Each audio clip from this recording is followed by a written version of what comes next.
Hey, what is up, everybody? If you can hear me, say so in the chat. It's our favorite time of year.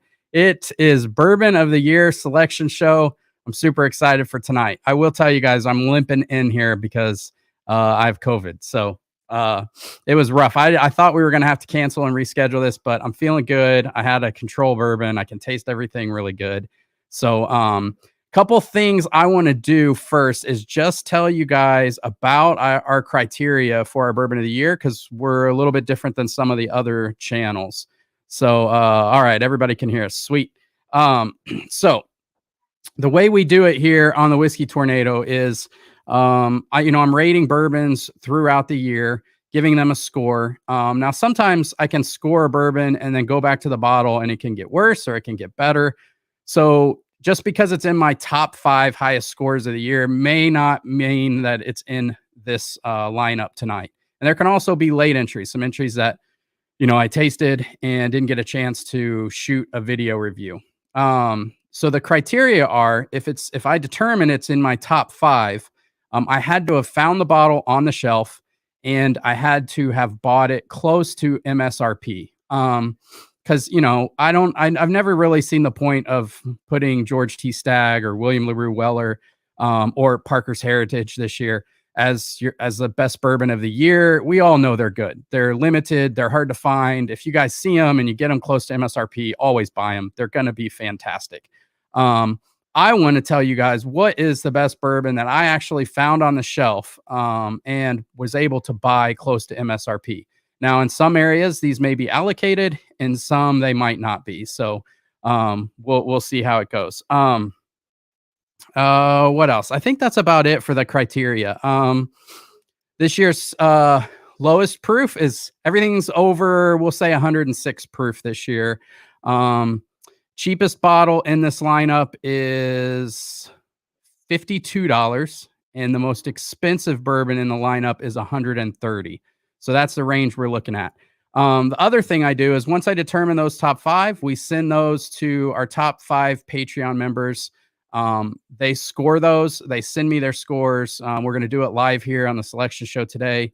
And we'll find out. We'll crown our bourbon. They don't know what they're drinking. They have an idea of what some of them probably are based on my reviews throughout the year. But they don't know everything that's in here. I can promise you that. So with that being said, let me get our 3 judges in here. We've got Ben, Brad, and Mike. What's up, guys?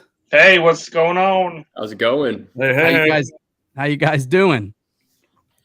Doing well. Doing better than you. Yeah, doing better than me. That's probably for sure. You guys ready to select our bourbon of the year? Heck yeah, I'm pumped. Ready for it. Yeah, me too. So Mike, in the green room, I was telling these guys what we'll do is we'll go through, we'll talk about each sample, but don't tell me your order. Go ahead and text that to me so we don't influence each other's decisions. Okay. Ed Sturger was going to be on with us tonight, but he had to get his kids to a plane that got rerouted, so he's not going to be here. He's tasted these, sent me his order, so I know his order. His winner's no surprise. I'll just say that. He's got a very consistent palate that he likes. Yeah. So we will probably, we'll be thinking about these things. We'll be nosing and smelling. So I will put some background music on once we get started. Other than that, the only other news I wanted to share with you guys is I had a great meeting today on our barrel club, and we're getting that going. We had probably an hour and 15-minute meeting setting up a 501c3. Everything, all the proceeds are going to go to charity. We just don't want to half-ass it. We want to make sure we do it right. But it's going to be amazing. It's going to be really cool. We have a couple channels with really good palates who are on board. And another guy who's done a whiskey club before or does whiskey clubs and has set up those charity type organizations so that we have somebody who's done it in the past that can help us through all the legal stuff. But it looks like it's going to happen. It's probably going to be 3 or 4 months down the road because we've got to apply for all that stuff and make sure all our I's are dotted and T's are crossed. But today was an exciting day. I can't wait to tell you guys more about that. But oh yeah, can't wait. Excited to pick a barrel with you guys. Absolutely. Yeah, man. We did determine that for everyone that gets in the club, we're going to pick 2 to 4 people a month to go on barrel picks to help us select barrels. We are going to have 14 allocated bourbons that will draw names for people who are in the club. There's going to be 140 spots, I think.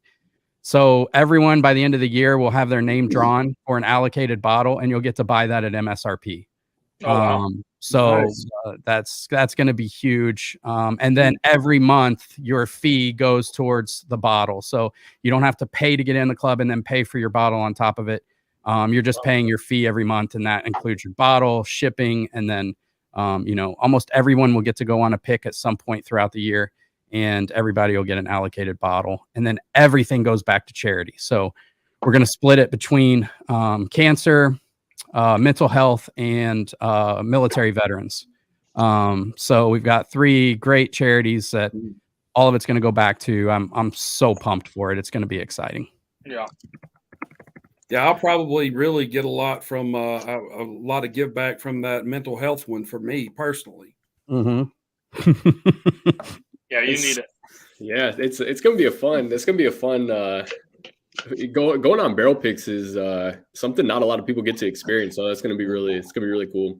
Yeah, that was one of the things that I wanted to do when I set it up. Is that's a lot of people's bucket list item, and you just not everybody gets to do it. And to be able to take people, I think we're gonna have. I know we're gonna have an Elijah Craig barrel proof pick. We're gonna have 1792, probably a 4-gate, probably a peerless. And then we'll have some other ones mixed in there, but we've got some good top tier picks at least for the first year that are going to be lined up. So it's going to be exciting. I'm excited for it. I just picked up this one. How is that? It is fantastic. 7 years, 113.8 proof. It is fantastic. And we got a super chat. Thank you so much. My goodness. Thank you. Appreciate that, bud. All right, so let's get into our bourbon of the year tasting. I don't want to make these people wait too long. Now, I know this is like I am going to be thinking about this stuff. So, by the way, before we get into it, did you guys see Fred Minnick's? No. Where he tasted top 100 in one night? No. I think we talked about it, but I didn't actually watch it. No, I didn't see it. It's insane to me. It's just insane. I think it's unnecessary, but whatever. He's got his own thing. I'd much rather go through these, enjoy a bottle throughout the year, determine whether it's in my top, and then send it to you guys. And then, we have our crowdsourced pick. So it's over multiple palettes, which I think is cool. Yeah, and come on, top 100. I mean, that's a little excessive. 101 night. I mean, he's obviously not swallowing, but he's a spitter. You don't quit around here. That's right. Some people like running a 4K. Lance likes to walk them. Hey, that's no shit. Let me say what's up to people in the chat real quick. Dusty Dan's in the house. What's up, brother? If you guys haven't subscribed to Dusty Dan's, go do that. He just reviewed George T. Stagg today, and now he's making me have serious FOMO, man. I want that bottle. Daniel's in the house. What's up, dude? I've heard the 2022 is supposed to be better than the 2020. Yeah, I've heard that too. Me too. Daniel said, "Man, you're getting beat up this month." Yeah, I am, man. It's been rough. Darren Lane's in the house. What's up, dude? Damn the Rona. I know, man. Second time. Oh, my buddy Mark's in the house. Old high school friend. Can I drink Tito's and watch? Sure, buddy. Absolutely. We'll judge you a little bit, but yeah, you can do that. Yeah, Tito's, Austin, Texas. Thanks so much for a great year. Awesome that your wife's on the road to recovery. Keep doing what you do. Happy New Year. Thank you very much, man. It's been I've said this before, but it's been one of the best years and one of the toughest years. So, let's see. Oh, Aaron's in the house. Beautiful. Well, shoot, I'm in if possible. Sounds freaking awesome. Awesome, dude. I will let you know for sure. We've got so I'm building the website right now for RSVPs. And so we'll obviously post those in Patreon first. But since there's 4 groups, we'll probably have about 40 spots each. So I think, I don't think it's going to be any problem selling those out. And then we'll have a wait list for if people drop off and we have to put someone else on. We'll have to keep track of all that. But I'm building the web. Since I've been quarantined with Corona, I'm actually pretty far along on that process. So I got a lot done today. Steve, what's up, man? Thank you. All right. Let's get into this. I think I'm caught up now. I will say, Lance, I actually had my wife pour these and put in that Calumet just so I don't know where it is. Oh, okay. So you don't know where Calumet is. Okay. No, but I have been drinking the bottle I had all for the past 3 days. So we'll see. Okay. So Ben and I know where Calumet 16 is, but I think Ben does, right? Yeah. I was gonna have my wife do that, but I was like, that's too much work. Yeah, I just want to make sure I was tasting the same thing as you guys. So Mike definitely won't be persuaded by what we're smelling. So Mike's drinking. His wife just poured some random samples. Bunch of Balboa rye. All right, so here we go. On to one. So let's see. If this music's too loud, say so in the chat. I just don't want you guys to have to just sit here and listen to us sniff. And the worst is when some people have their mics too close, and then when they drink, you can hear them swallow. That gets me. Like that is the grossest noise. That's like hearing someone chew. It's like, oh my gosh! If you're a grown adult and you chew with your mouth open and you're not sick, I have zero respect for you. Totally agree. It's like, if you're sick, okay, your nose is stuffed up. We've all been there. You have to chew with your mouth open because you can't breathe. You damn near die. But, man. Boy, the nose on one is so good, man. When this came up in the calendar, it was fantastic. The color's beautiful. Yeah.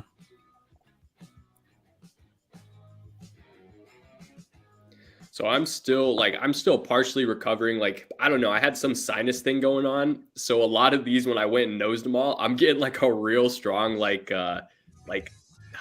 bacon, like carameled bacon note on like all of them. And I feel like it's just because I've got something sinusy going on, but I can taste better, thankfully. But yeah, I'm getting a lot of carameled bacon. It's not a bad nose. Yeah. I'm hoping it clears up once I drink a little bit more, but yeah. We're still figuring out that stuff. On glass one, I get like beautiful fruits, almost a little floral. No carameled bacon? I can't say I get carameled bacon. Well, just me then, I guess. I get a little caramel. But I love the nose on one. I love it. Yeah, it's a great nose. I could smell that all day.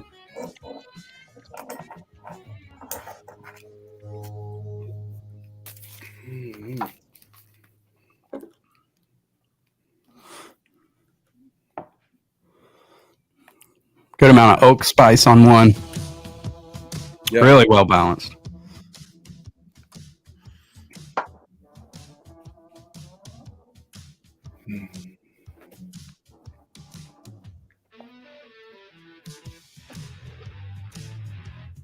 Yeah, I'm getting some red fruit. Yeah, like cherries. Yep.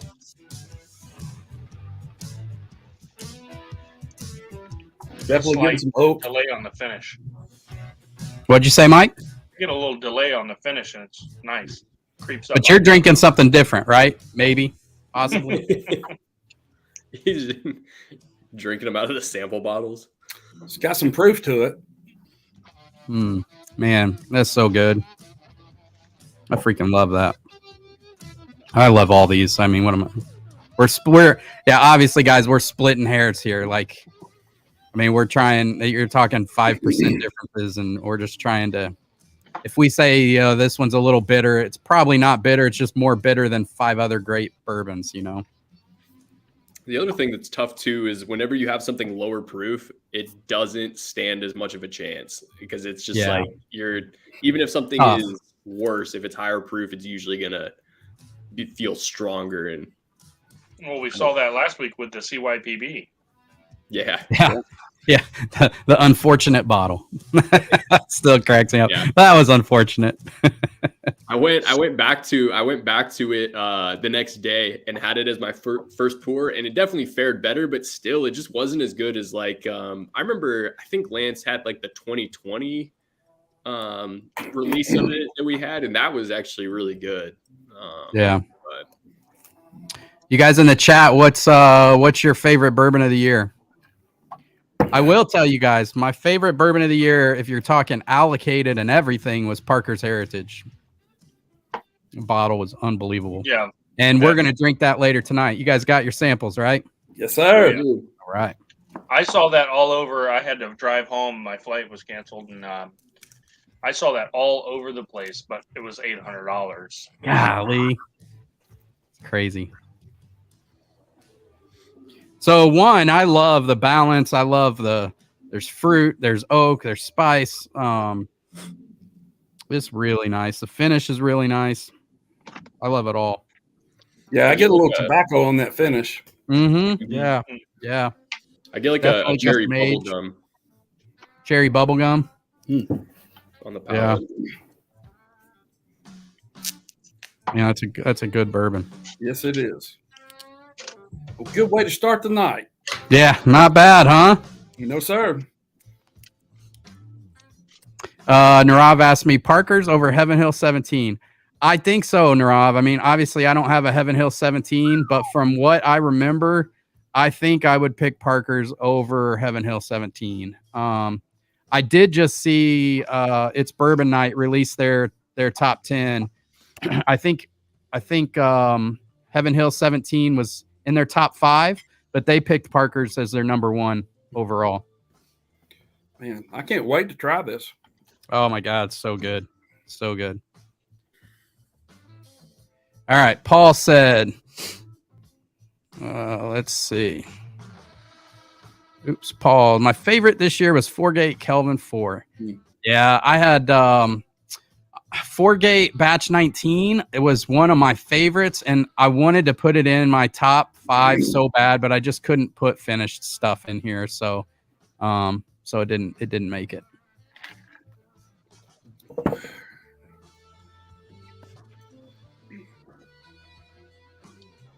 Levi said, from what he was able to get this year, Private Picker Russells or the 2XO Phoenix blend. I haven't had the 2XO, but I mean, you can never. Some of those Russells picks, I mean, some of the best things you can get. I've gotten a couple really, really good Russell picks. Yeah. All right, are you guys on to glass 2? Yeah. Yes. I am now.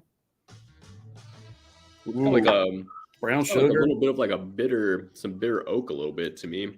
It's coming across. Yeah, I got tons of brown sugar. Yep, Yeah. me too. But I see what you're saying, Ben. It almost smells double oaked, doesn't it? Yeah. Mm-hmm. Yeah, I actually just tried it, and so I got it more on the finish, like a little bit bitter, not too bad or anything. It wasn't even real drying, but it just, to me, it came across that way. You know, that drying is really off-putting for me on a lot of double. Yeah, it is for me too when I get it. Boy, that's nice. That is nice. It is that brown sugar for sure. Mm-hmm. It's like it's like when you're like making like a pie crust, and you're like putting if you take butter, you're taking like brown sugar, kind of mixing it together. That's what I'm getting. Yeah. I guess some caramel and like really light banana notes on that too.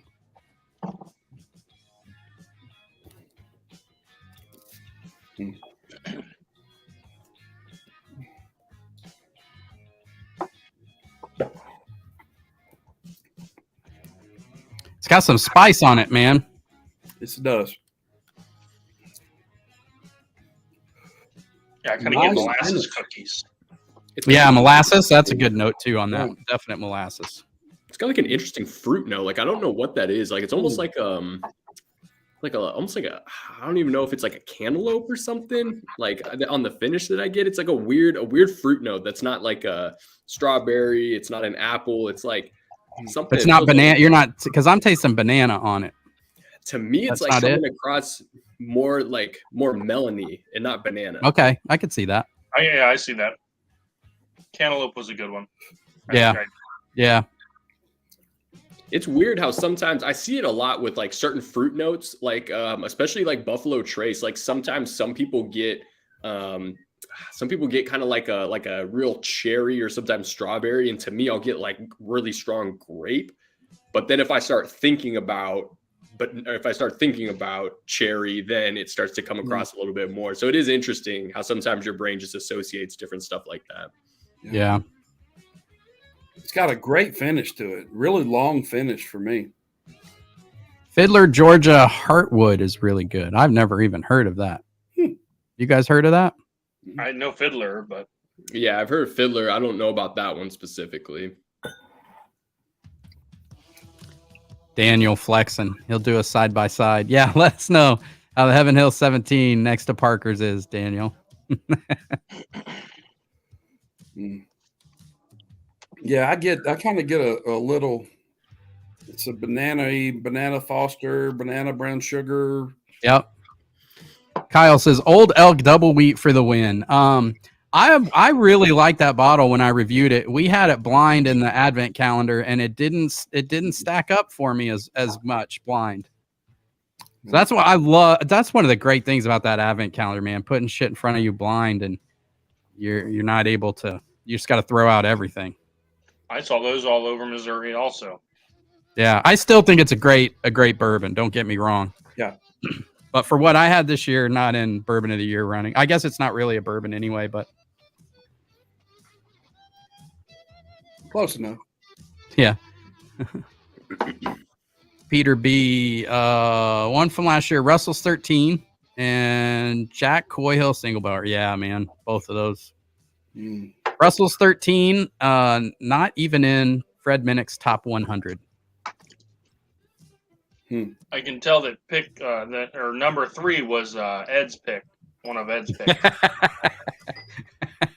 Wouldn't you know it? You're right. All right, we're on to 3. Are we? 2 keeps getting better the more I have of it. Yeah. I gotta go through them and then A, B, and back and forth. Yeah. Me too. I was man, it's got a little bit of that dustiness. I typically just pour like half the sample bottle, and after 2, I drank the half that I had. So I'm like, okay, let's just dump them all. I was like, I'm gonna need to compare, and I'm like, I already drank the whole half that I poured. I get like a green apple on number 3 on the nose.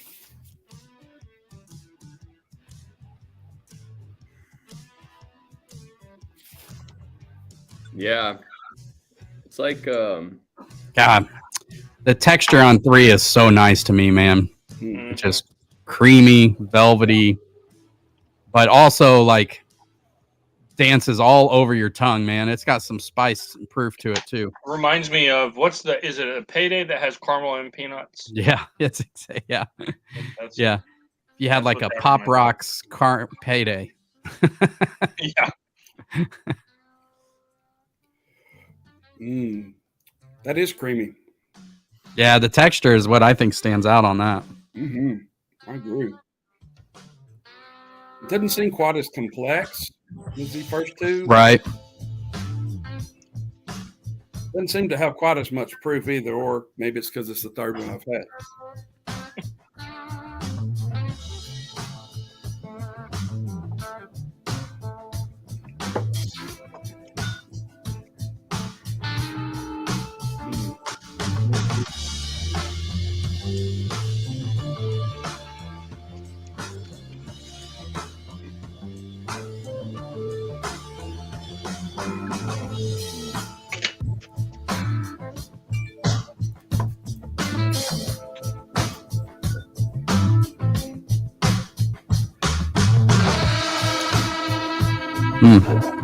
All right.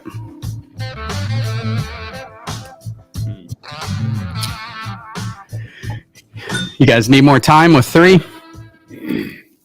No, I'm good. Go back All right. to there anyway. Last 4. Mm.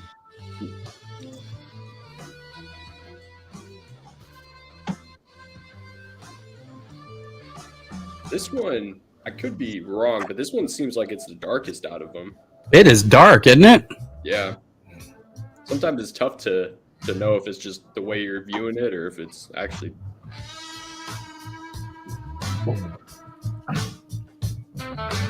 It is dark. Hmm.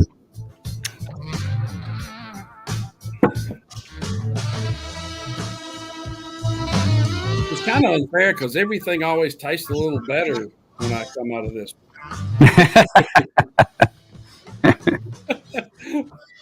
Yeah, I'm upset. I broke mine a couple weeks ago. Oh no! My frosted Man, one. those things break easy. Yeah. My wife got me a bunch of these dark Glens for blind tastings and stuff. So Yeah, those are I'll cool. use those. Well, that is interesting. Number 4 is very different. It's got still a little bit of the nuttiness that not as much as 3, but there's still nuttiness there. A little bit of fruitiness. Proof is up there. I get a little corn flavor for me. Do you? Yeah. Almost of bread dough, corn. Initially, what kind of threw me off a little bit, I got this like on the nose. I got this note that I get in rum a lot. It's like almost like an ethanol-y banana. Like I'm trying to think of the best. I'm trying to think of a better way to describe it, but Like a caramelized banana. no, Like there's waxy?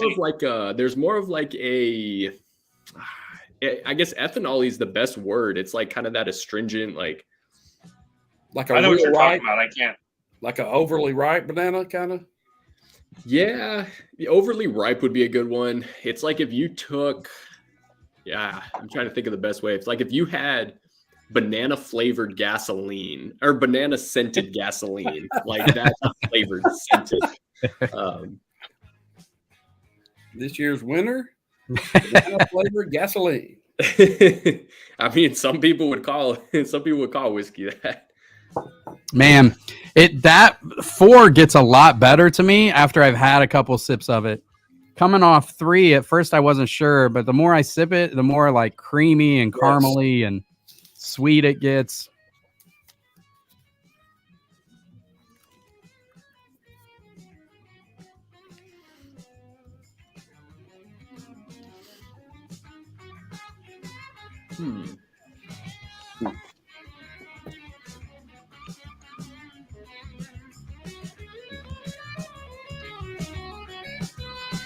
Mm-hmm.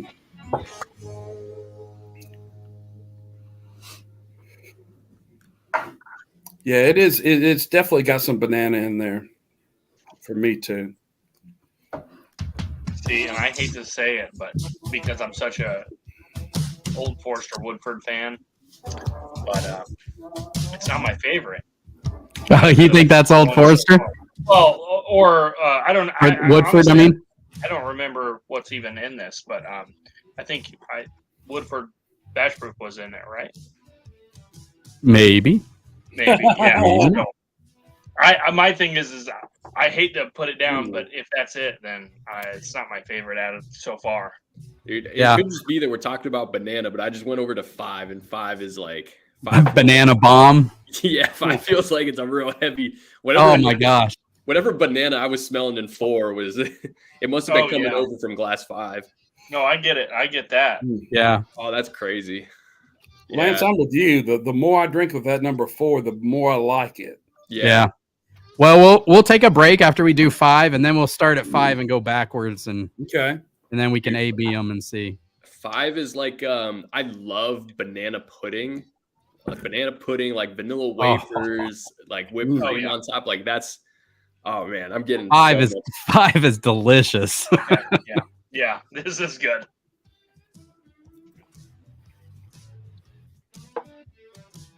Definitely more banana forward. Banana butterscotch pudding. Man. The other cool thing about this is, you know, a lot of people in their bourbon of the years, they don't take value into account. But in my scoring, I've taken value into account on everything. So Yeah. So we don't really have to worry whether the value is good or not if it's in here. We know it is. Man, I get a lot of bread, cereal grain off that number 5. I just get bananas Foster, man. Like vanilla pudding and bananas Foster. It's I didn't like the palate as much on 5. Oh, really? Mm-mm. I liked it. I thought it was pretty good. Mike's over here banana drinking bomb. them. I just Mike's got over here drinking them out of order, and he's like, "Yeah, I get tons of banana on that one too." he's drinking our number 1. Like, No. we're talking about cherry. He's over here talking about banana. 5 is definitely. I know exactly what that is. You know what 5 is? Yeah, I'm good with my comment earlier.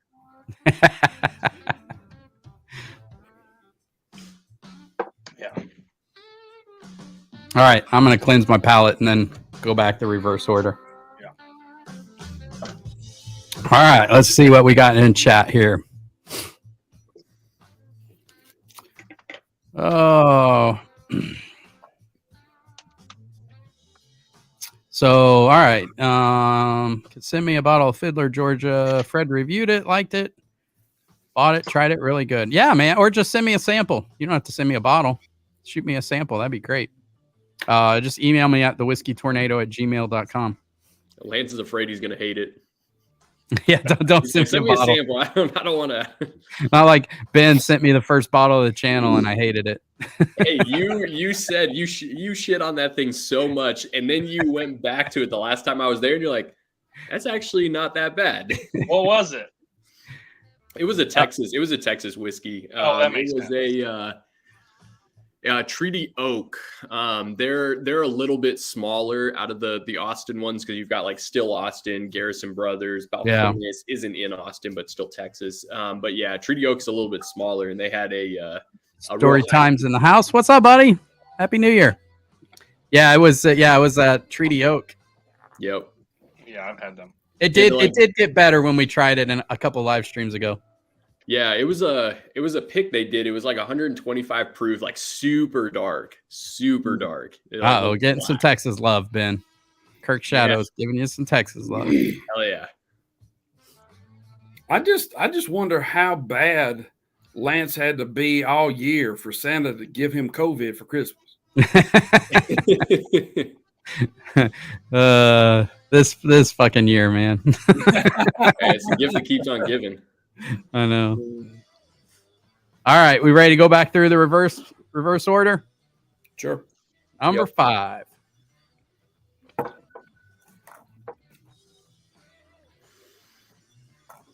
Anyone in chat have any guesses on what we're drinking? What's in the lineup? Since we're giving them great reviews. That is a banana bomb. 5 is just a banana bomb. Yeah, it's for me, the nose is better than the palate. Like I wish it was a little bit better. I'm with you on that. There's not much there on the finish for me. I got banana runts on that coming back to it. Yeah. I love banana runts. That's excellent. You're right. Yeah, I get that. Yeah. What's there is really good. I just don't think it's that complex. It's here's the thing. It's very good, but what it's going up against are also really, really good. Yeah. It almost feels I get this sometimes with Woodford and Old Forester stuff. It's like it almost feels I'm trying to think the best way to describe it. Not manufactured, but it's not quite artificial, but it's like it doesn't feel as like dense and as rich. Like if you're comparing it, like that's the biggest gripe I have with 1920 is it's really good, but it's like the notes that you get don't feel like as rounded. They don't feel like it almost feels like you're using artificial sweetener instead of. I can understand that as far as saying like the difference between even, like I said, banana runts or banana cream pie, that banana runts is more artificial sweetener, banana flavoring. Yeah. I think the best way that I could describe it is like when you have birthday bourbon or you have King of Kentucky, you get like true banana, like a true banana, not banana flavoring. It's like you get true, banana whatever. Whereas if you're drinking like Woodford Batch Proof or some of the Old Forester stuff that's like lower in age, you get the banana notes, but it doesn't feel as dense or as rich. And I think that's like what I'm feeling with number 5. Yeah, it's a good way to put it. Mike nailed it with the banana runts. Once he said that, I was like, "Ooh, yeah." We got people guessing Jack Daniel's single barrel proof, number 5. That's a great bottle. Yeah, it's also a good guess too. Yeah, I mean, I told Ben, I sent Ben a snapshot last week. I grabbed those bottles for $52. Wow. I mean, every time I see them, I'm like, $52 for that. That's hard to beat, man. Yeah, especially now. Yeah. It's almost maybe this is just me, but it's almost a little thin. Yeah, I would agree. A little thin, comparably to all the rest of them. Yeah. Right. Well, I mean, that would line up if it's Jack Daniel's, with being charcoal mellowed or whatever.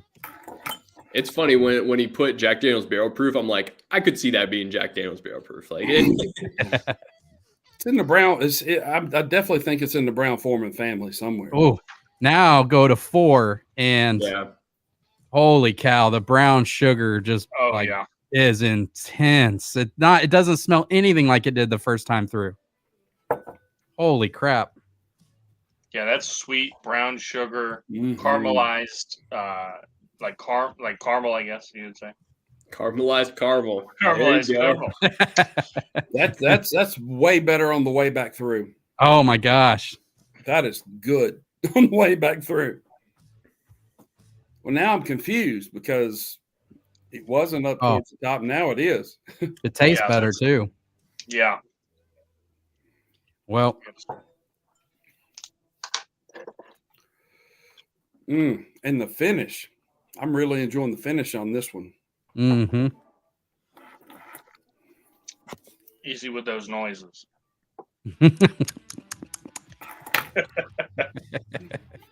You shut your mouth when you're drinking whiskey. The people Kirk said batch 31. I think he's talking about barrel, right? I assume. Oh yeah, barrel. I will tell you, barrel batch 33 was almost in this. Really, really close. Yeah. I was looking for that on my travels. Yeah. Because did you like it in the Advent, Mike? Oh yeah. It's unlike any barrel batch I've had. It was more. It had that, if I can remember, the nuttier profile, which I do like that as well. I know I can't cast Ed aside and say that he's the only one, but it was good. What day? Yeah. What day was that? What day was it? Do y'all remember? I can't remember. I'm gonna go back and look. 21. All right, we'll see. see. Great. I know this. The whole calendar was great, man. I enjoyed that so much. It was such a different bourbon drinking experience, Yeah, it was fun. It was a lot of fun. You think you're good at picking out notes and stuff like that, and then you jump in and do something totally blind, and you're like thinking, "Oh, I think it's this," and you're like so far off. It humbles you real quick. Yeah. See, what humbles me is going back to number 4. It's what I followed the way through. 4 got good, didn't it? Man, 4 got really good. Yeah. I quickly realized that I have a nose for ryes because every single one I'm like, oh, that's a rye. That's a rye. That's a rye. Yeah. Me too. I just get a specific note, I guess, and so Peter B said barrel batches very underrated. Yep, I agree. We've been talking about them for years, but some of them they're hit and miss. That's the thing. I think that they're underrated for the good ones, but yeah, those are not. It's not like every single one is fantastic, and you are paying what $80-$90 for a bottle. So yeah, you know. So let me waste my money first, and then go buy it. Absolutely.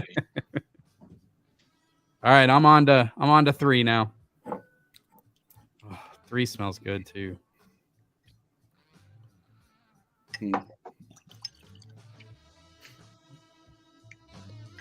So I went back and looked. It was day 15. So I just went and poured the rest of my sample of it, and I'm going to see how it tastes compared to these. You've got such good self-control that you still have samples. I always do it every year. I pour half of them, or I try my best to pour half of them, because then it is fun kind of going back and like even something like this, like I can just kind of throw it in there and like just see how it stacks up, and it's fun to kind of experiment a little bit. Well, that was kind of what I started doing after you said that, Ben. I was like, I've been pouring the whole thing and then just sipping. What I started doing after you said that, I was like, okay, I'll pour half, drink it myself and check it out, and then watch as Lance is doing it and drink and see if I pick up what he's picking up, that type of thing. So, yeah, I think it is different too, knowing what you're drinking. So when you do it the first time, it's blind. You don't know what's going on. The next time you try it, okay, you know what you're drinking, and it might be a little different experience. Yeah. Big Vic in the house. What's up, buddy? Happy New Year, man. Hope you're doing well. Yeah, I think the only downside with pouring half of them is that you don't have as much time with them, unless because you have to make sure you only get like 3 or 4 sips of it, and sometimes that can be tough because it's like with some whiskeys you need like 2 ounces to really like experience all of it, and so that can be tough too. But yeah, just not that Balcones. That Balcones, yeah, that thing was crazy. What are you guys on now? I'm done with 3. I'm on to 2. Wow. Well, I'm just 3, dragging my tongue across the Texas Roadhouse floor. 2 is like, man, almost has a bubblegum note or something to it now. Yeah. I think 2. Ben said, didn't you say something about bubblegum on that one? I can't remember if that was 1 or 2 that I said that, but yeah, I got that I put like fruit cocktail with something that I got. But it feels like the palate, like it feels like thinner. It doesn't feel compared to, I tried it against 4, and so that might not be a fair comparison, but it definitely felt like kind of like flat soda. Like when you have flat soda, it's like you still get some of the taste, but it's just not what you're wanting. Yeah, you said cherry bubblegum on one earlier. That was on I think that was on the first. Yeah. Yeah. The first one, lots of cherry on that one. But yeah, I think like fruit cocktail, like just like a medley of like fruitiness on 2. Yeah, 2.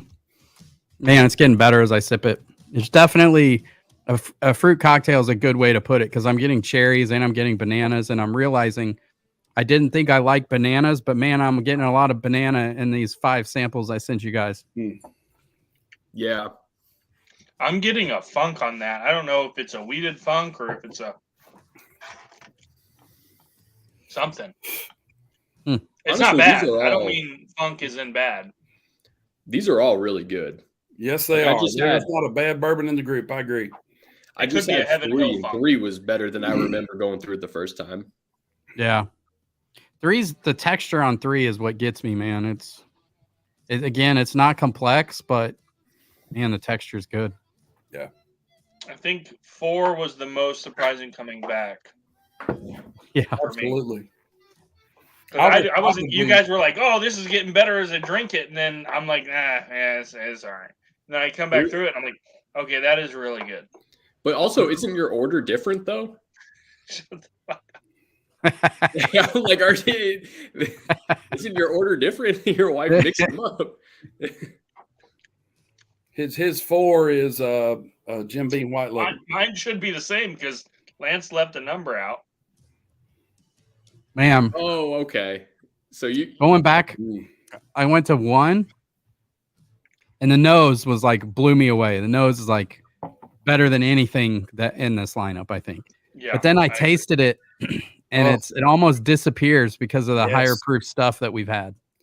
It has no finish almost compared to everything else. But it did when we first drank it. I rated the finish at like a 0.7 when we first drank it because it was the first thing in the lineup. Yeah, I had it lower on the finish than that, but it really coming back through. It's really low to me. To me, on 1, the medicinal cherry just carried and carried and carried. It was I could taste it so long after I was done drinking that. See, and that's what I get. I get that medicinal cherry a lot on that one. Dude, I'm getting like that clove. Yeah, the spices are really like. I just thought of something. Maybe, but I don't know. Maybe somewhere around year 5 or so. How about take all the winners, if we could find a bottle of each. Yeah, we talked about that on the last live stream. I think we have. I think we can do it. I think that'd be great. Which what was you said? Was it a Sam Houston or a Calumet 14? Sam Houston. 14. Okay, I thought because I remember I said I had one. I had the Calumet 14, not the Sam Houston 14. Yeah, and it's awful. The Calumet 14 is like sucking on a Flintstone vitamin. To me, that's why I still have it. Yeah, I've heard it's like the medicinals like just turned way up, and so you definitely got to take another sip of 1 to regain what it was the first time through. I mean, it's low proof when you can just bury your nose in the glass. Man, that's true. You really can. I don't know if y'all get this, but sometimes when I drink stuff that's higher proof and I come back to something lower proof, I get more of like the corn coming out. Like I'm like chewing on a corn husk. Like there's like a note of that kind of comes out a little bit when I switch back to something lower proof. And so I get that on 1 now. Sometimes I'll get like I'll get flavors that I didn't get the first way through that are good that I might have missed out on, but I don't get corn.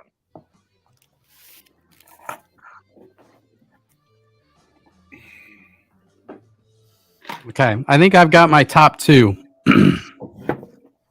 I just need to figure out the bottom 3 order. Yeah. I'm try to cleanse my palate. And now that you said that, I got corn. Thanks.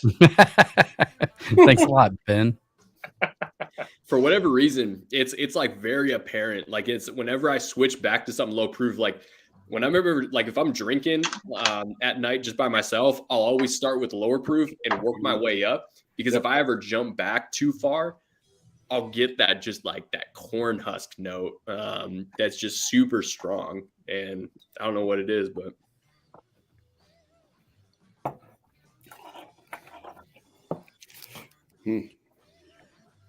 I'm having a hard time putting my bottom 3 in any order. Yeah.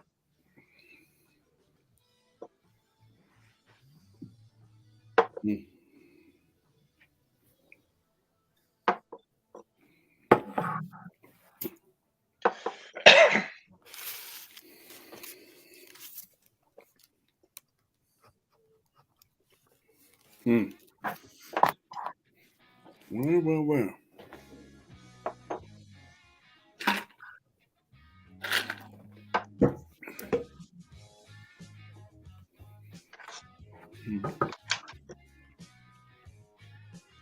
I think I got my last place.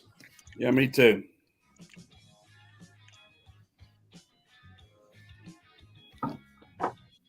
You guys in the chat have any surprise whiskeys of the year?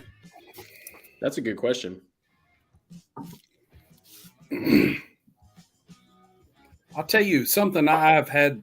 There's 2 different ones I've had this year that I've had several store picks, or one of them on the Yellowstone. I've had several store picks, Black Label. I haven't had a bad one yet. And I've had some really good ones. And then Blue Note, I've had a couple of very surprising blue notes because of the price point. They're really good. Yeah, they're like 40 or $50, right? Yeah. If you go from 5 to 2, there is something in 2 that is just fantastic. I'm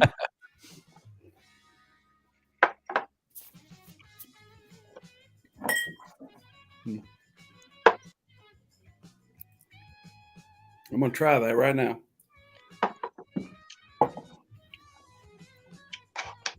Unfortunately, 3 is just peanuts. 5 just hits me a little too much and not enough complexity. That one, yeah. It was that banana note was super good on the nose, but the palate I feel like just didn't translate the same. Yeah. I think I like the peanut on 3, but I think it's too much. I think it's just too much. Yeah.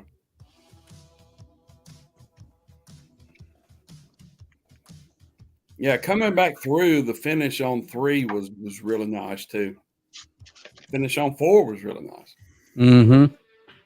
3's got a good finish. I will say that. All right, I've got my order.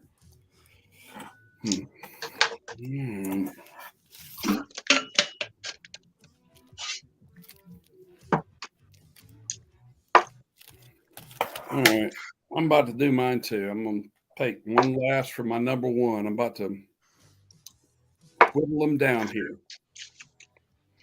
I'm trying not to guess what they are. All right, so when you guys get them, you can take your time. You don't have to rush through it. Whatever you want to do. Just text me your order. Lance always goes so fast.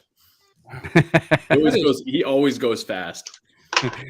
Trying to be like Fred, just go through. I could not do 100, and I couldn't do 20 in a night. I don't think. He's just quick on the trigger. Yeah. Well, I said this to somebody else. It's like that would be like watching 100 movie previews and not watching the actual movie, and then trying to rate the movies. It's like you're not sitting down, you're not getting all the nuance of it, some bottles, 100 proof bottles, you got to sit down on their own, And I'd like to know: are these bottles open? Have they been open? I'm sure it's all over. And the crazy thing is, he's got bourbons, he's got rye, he's got finished rye, he's got single malts, he's got everything. And it would affect your palate so much. Yeah, it's because you're a swallower. That's right, I am. I think I mixed one of these up. Oh boy. Not that one. That's peanut. I think with Fred Minnick, I think it's like for him, it's work. Like when he's doing that, like it's like that's his job. So he's like it's different for us. It's enjoyment. And so when we go through these 5 samples, we're like really trying to sit there. Plus 2, we're Neanderthals compared to him. Like sure, but it's like he's going through it like very just looking for these boxes to check. And so I think it's just a different thought process for him. Because I'm just going to put it out there. The average person can't go through 100 samples. Since you've said it, if anyone's poaching, I'm available. Okay, I'll review. I'll be your whiskey bitch, whatever you need. I would love to be in a position where like top distilleries wanted me to review their stuff. That would be a cool. Oh, yeah. I'd like to be in a position where bottom distilleries wanted me to I'll take anybody. Just let me know. We have a small distillery. Well, I wouldn't say distillery. They source from MGP near us. And I'm always talking to the guy because the store that I'm affiliated with, they have their own line and they get it from them. And I'm like, hey, listen, if you want we want to do some blending or some like aged in a different barrel, like let me know. And he's like, oh yeah, we're good. I'm like, okay. Okay, I just sent my order to you.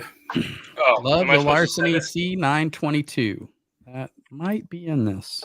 What do you want me to send it through? You can just text it to me. Okay. I All picked right. up a bottle of Larceny B522 or whatever. It was really good. I really liked it. And I will say, of the Elijah Craig's barrel proofs I've had this year, the C9, whatever it is, was really good. Yeah, that's what I think. That's what I think 3 is, but I don't know. It's because the one that I have is like that. It's very peanut forward. I mean, just all like dusty peanut flavor, but I don't know. We'll see.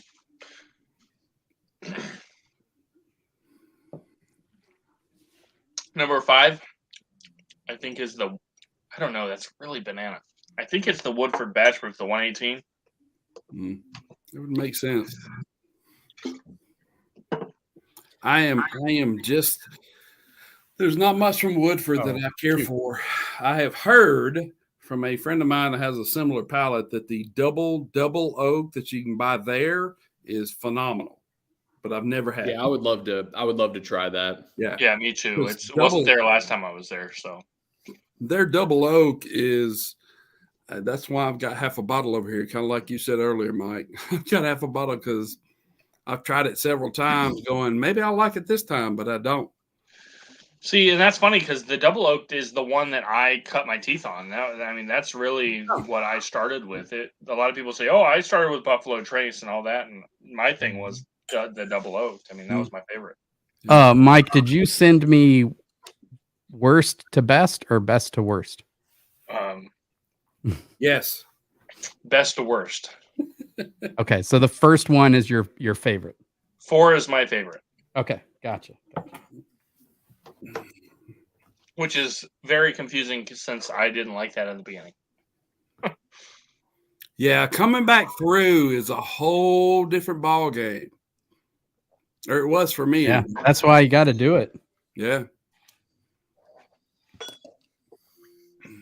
Oh man, it's funny. We are all over the place, guys. That's what happens when you mix up your samples, Mike. Yeah. Yeah. If I knew what was in them, I could tell you which one's which. Yeah, that's going to be interesting. Mike's tasting mellow corn over there. Yeah. Mellow corn and white dog is what I'm in these glasses. Who knows? I'll tell you though, there were a couple of them, especially number 4 had such a gorgeous, deep color to it. That was in red, so I didn't see. Oh yeah, it was pretty. You missed it, but I bet This you one is fantastic, though. Yeah, I will say, if anyone ever finds store picks from Boone County, get them. This is a 7 that's years. what I've heard. I mean, it's fantastic. I wish I bought more. This one I found in Paducah. I had in Lexington at a restaurant. I had a line share pick of the Boone County single barrel, and it was only like 5-6 years old, but it was phenomenal. I mean, it was for the price I got it. I got it for like $13 or something. Mm-hmm. It was just that was one of those nights that their selection is great, but that one I was like, man, that is really, really good. Yeah. All right, we're just waiting on Ben. Ben's I know. I think I've got it. Remember, we wait on him to eat. We wait on him to come on. I've got a delicate palate. Sorry. Lance, while we're waiting, could we get a FU Ed? Yeah, we could. I mean, he couldn't make it, so. Thank you. Fuck off, Ed. Fuck off, Ed. Fuck off, Ed. Fuck off, Ed. There we go. Love it. There was probably a Barbara Mandrell and Barry Manilow concert somewhere. It's probably it. Yeah. When I was up in Missouri, one of the grocery stores there had the Booker's 04, and I texted them, and Ed's like, "Oh yeah, can you get me one? Can you get me one?" I'm like, "Absolutely, yeah." So I got him one. Then I leave, and he goes, "Can you give me 2?" I'm like, "Okay." So I went back in. So I got 2 more because I'm like, well, I might as well get 2. And then Ed Bell, I got one for Ed Bell. So I ended up going in another time for Ed Bell. So I sent him a message, Mike, because A1 posted that they got 5 cases of it in, and they were selling them for $79. Oh my gosh! And Ed's like, son of a bitch! I just bought 2 from Mike. Yeah, that's way better. I would. Well, I mean, it's $10 better. Yeah. The ones I got were $89.99. But I'm surprised. It's amazing how they went from. I mean, anywhere else I've ever seen them, they've been 110, 100 or 100, 110. Yeah. Mm-hmm. So 79, 89. That's really good. Yeah. It looks like the Elijah Craig Barrel Proof is bumping up in price, even retail, from what I'm kind of seeing out there, or maybe I'm seeing more above retail stores. I mean, it should, honestly, at 12 years old. Right. Yeah.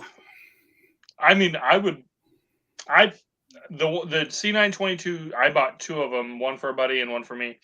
And I think I paid $65. And listen, I would pay just the fact that they're so cheap as they are.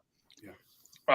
I would pay up, $80, $90 for those bottles. I mean, I think they're fantastic, and they're some of the yearly releases that I love. But it's nice that they stay low, and you can get them for that price. Schnooks in St. Louis had Elijah Craig C922 for $59 this week. Crazy. Yeah, that's a great deal. Yeah, I was in Rogers or whatever. My wife is from Missouri. So Rogers and Perryville. They had a bunch of Bookers, Elijah Craig's, all that. I'm probably blowing up my spot, but Elijah Craig Barrel Proof C922 is probably in this flight. Mm-hmm. Yeah, I thought so. I found a store the other day that had some toasted barrel for about $59, which was surprisingly, cheap for toasted barrel lately. And I bought it for trading value, but they had a barrel proof too that I picked up for $79, and it was the C922, and it was excellent. I got Ben's order here. I'm not a toasted fan. The Elijah Craig toasted is just not my thing. I got some, and I can get it. It's pretty available around here. But yeah, see, that's kind of me with the toasted. I'm like, I tried the first bottle. Of course, I drink most of what I buy, but that toasted, I was like, it's not bad, but it's there's no bang for your buck, in my opinion. Yeah, I agree with that for sure. When you compare it to like the stuff that Michter's used to do, toasted bourbon, toasted rye. All right, guys, bear with me. I got Ben's order. I'm gonna add these up so you guys can talk amongst yourselves. Talk it up in chat. I'm thankful you can add at this point, Lance. I be all over the place if I'm trying to add. We had some higher proof stuff tonight, man. Of course, I'm from Alabama, so I mean, we don't do real good with that book learning anyway. My mom was like, take care of yourself tanight because she knows I've got COVID. I said, don't worry. I'm going to drink some bourbon. Select our bourbon of the year. You'll burn it out of you. We'll be fine. Dang on. I'm ready for the Parker's Heritage. Heck yeah. I'm almost tempted to save some of it till I haven't had as many to drink. I'll tell you, that is one of, like he said, it is my favorite of the year. You're not going to find it as far as like favorites that you're not going to find on the shelf for MSRP. That's probably my favorite. Right. But obviously you're not. I told one of the store owners that I saw on the way home, if you would sell me that for $500, I'd buy it. It's so good. I really like it. What were you going to buy for $500? The Parker's Heritage this year's. Wow. Okay. Yeah. I've only seen probably one or two that I would pay that for. Yeah. So that's strong. Just because I had it before I left for Missouri, and it was I really liked it, and so I'm like, I know it's good. I know I'll drink it. I know it's something. I got a buddy of mine into whiskey, so I'm like, I can always split it with him, but they're like, no, we'll sell it for 800. I'm like, okay, well, hopefully, if you get someone to buy it, then good on you, I guess. But whatever. Someone will buy it for sure. I would probably pay 500 for Heaven Hill 17 if I'm being honest. Yeah. Well, then you'll pay 500 for this. Okay, I can't. I like it better than the Heaven Hill 17. Oh, okay. So I'm gonna do when we taste them, we'll do like a fourth of a pour and hold it back for. I was that kid when I was a kid, when I was young, which is, it's been a long time, but I was the one that wouldn't go searching for his toys on Christmas before Christmas because I wanted to be surprised. So I'll have to hold it a little back. Yeah, I didn't go searching for toys because there was like one, and why be surprised? Yeah, Mike. I was in an orphanage. Rocks for Christmas. Really? No, I didn't know that. What? Cool. All right, I'm almost there, guys. I'm almost there. Mike got an orange for Christmas. Yeah. That's a Florida gift. You get oranges, grapefruits. Like you wrestle a gator out back. Anything that'll grow in your backyard, you get for Christmas. Yeah. Well, we were lucky enough to have a watering hole near us, so we could take baths. Well, that's good. In the outhouse, Yeah, and you're in Alabama, Florida, huh? I said, you're from Alabama. Dang right we do. All right, are you guys ready for this? Oh, please. Yes. Yes. All right. So, well, first, let me reveal what we've got. So, sample one, we were drinking Calumet 16. Okay, I thought so. So you guys can figure out where you rank that. Not my favorite. Sample two, I think, is going to surprise you guys. Woodford Batch Proof. Really? Wow. Interesting. So we said we were getting banana on it. So sample three, I don't think it's going to surprise anybody. Larceny Barrel Proof Batch B522. Now, I've heard C922 is even better, but I'm sure you're talking like 10-15% difference. So I got so much peanut on that. I'm surprised. Oh, that's all I get on Larceny is peanuts. But I really, really like it. Sample 4 was Elijah Craig Barrel Proof Batch C922. Wow. Yeah. I said Heaven Hill on that one. Yeah. Well, And I mean, sample half this thing is Heaven Hill. Yeah. And sample 5 was one I threw in at the end, which was Jack Daniel's Single Barrel Proof. You guys nailed that. You were all over it. Yeah. And the only reason I did is because normally I don't put single barrel in the thing, but all these Jack Daniel's Single Barrel Proofs are around 126. They taste so much alike. It's not sourced. It's $50. I feel like for the value, it deserves to be in Whiskey of the Year talks. But that is always some of my favorite pours. Yeah. I try not to. I don't want to make it a daily pour because it's 131 or whatever proof.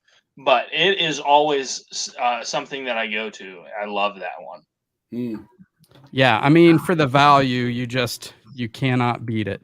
So I'm going to type these in chat too. So number 5, all that being said, number 5.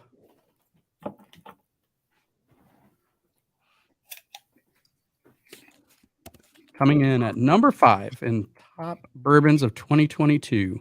Don't tell me it was number 1. Jack Daniel's Single Barrel Proof came in last place. Okay. And was the cheapest bottle in the lineup. So we had a tie for number 3 and number 4.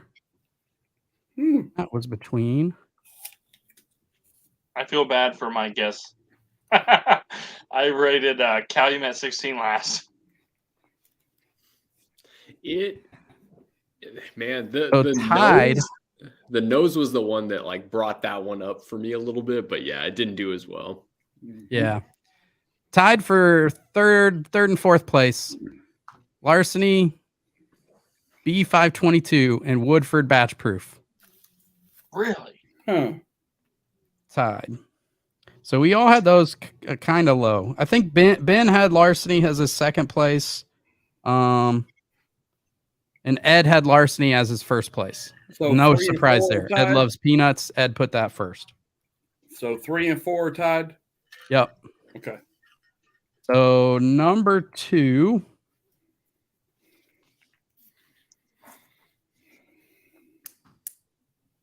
The most expensive bottle in the lineup, Calumet 16, Huh. which means bourbon of the year. Elijah Craig barrel proof batch B, or I'm sorry, C 922 is our bourbon of the year. Yeah. And it got the most first place votes, the most second place votes. So really wasn't close, man. We picked that ahead of everything. It should Yeah. be. It is a fantastically complex, great finish. It is Heaven Hill has killed it this year. Yeah. Heaven Hill killed it this year. Absolutely killed it. You're right. Yep. So I'm excited that won. I mean, I kind of thought that was going to win, but I didn't know. I thought Calumet 16 might give it a run for its money, but yeah, it just I don't know if proof killed it. I think the proof killed it. probably. Yep, I think so. And that I remembered when I reviewed C922 it drinking below its proof, but in this lineup I thought it drank kind of hot. What was your order, Lance? So my order was Calumet 16 was number 1. Really? I just thought the complexity and balance. I absolutely loved it. Even coming back? Yeah, coming back. So the first sip I didn't, but then the more sips I had, I really liked it. It just was my favorite. Elijah Craig barrel proof was my second place. Then I had Woodford, and then Larceny, and then Jack Daniel's barrel proof single barrel was my last place. Okay. Yep. So, but we were kind of all over the place. But Elijah Craig barrel proof was the clear winner. So yeah, that was awesome, man. So now the fun part. Let's drink some Parker's Heritage. Okay, then. Oh, wow. Okay. Hopefully that wasn't it. What? Brad just Mike had his Parker's Heritage in the lineup. Okay. It was the smallest sample bottle. No. Yeah, you got the least of that because he's not giving it to y'all. I don't blame him. If it's as good as he says, I wouldn't either. It's great. So let's see. Let's go to the comments here. See what we've got.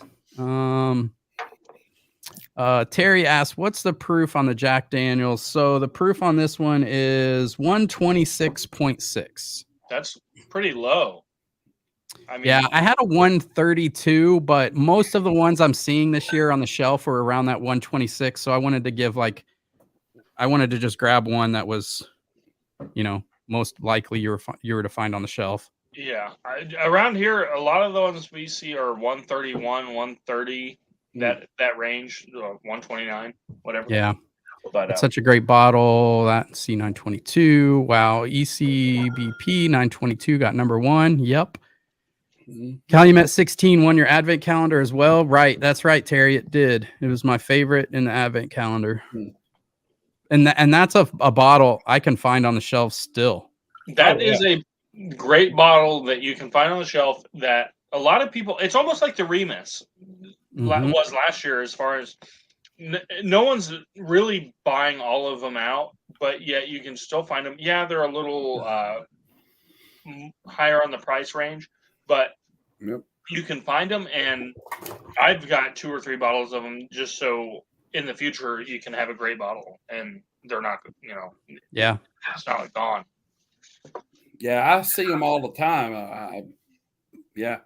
It's one of those. It's for sure going to be like Disco 3 was in our first bourbon of the year.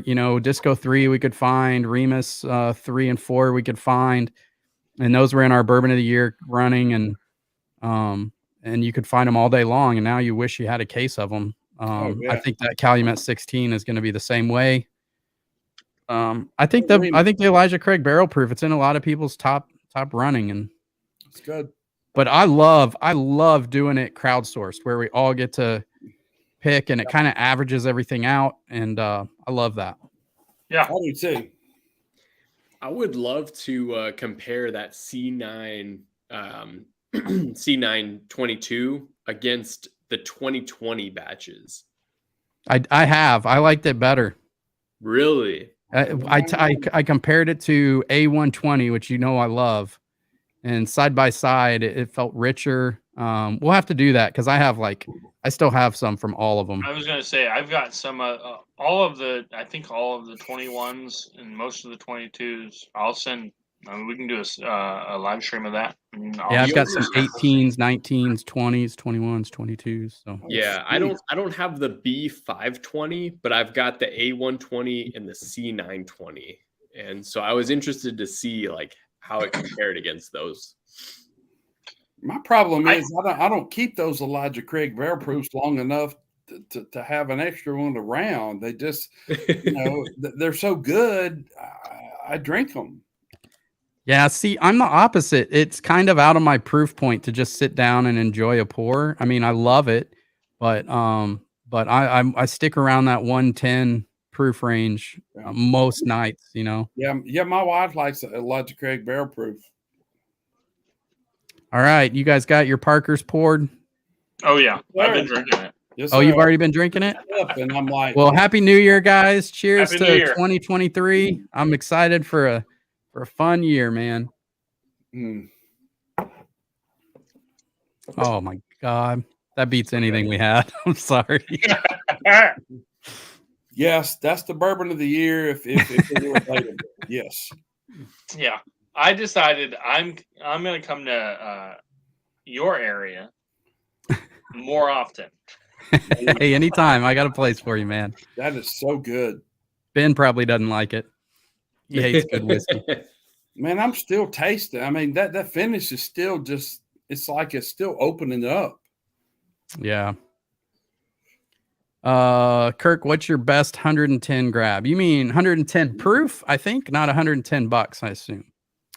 110. Well, right now it's Calumet 16. Because that's like 107, 106, 107 proof, I think. Yeah.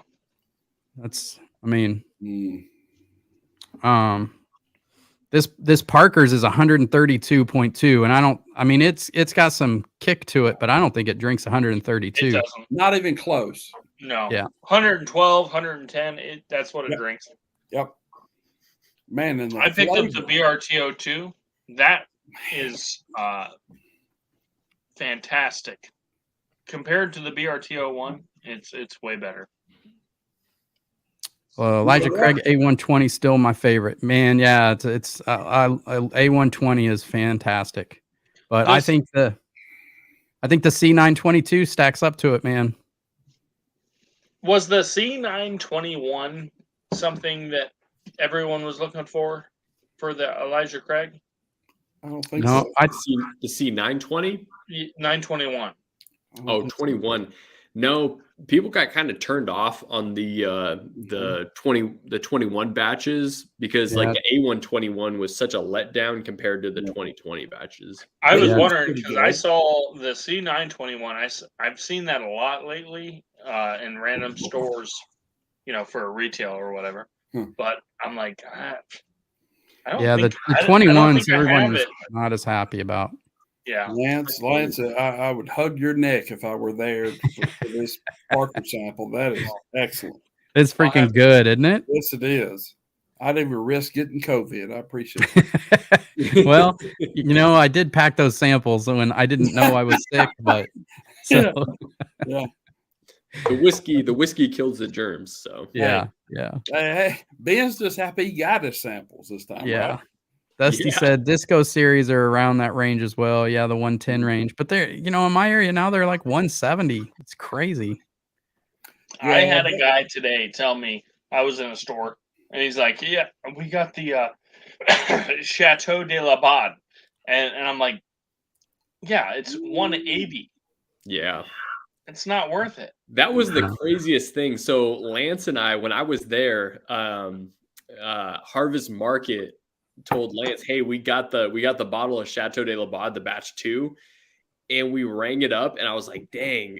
And then to hear how bad it did, I was like, "That's disappointing."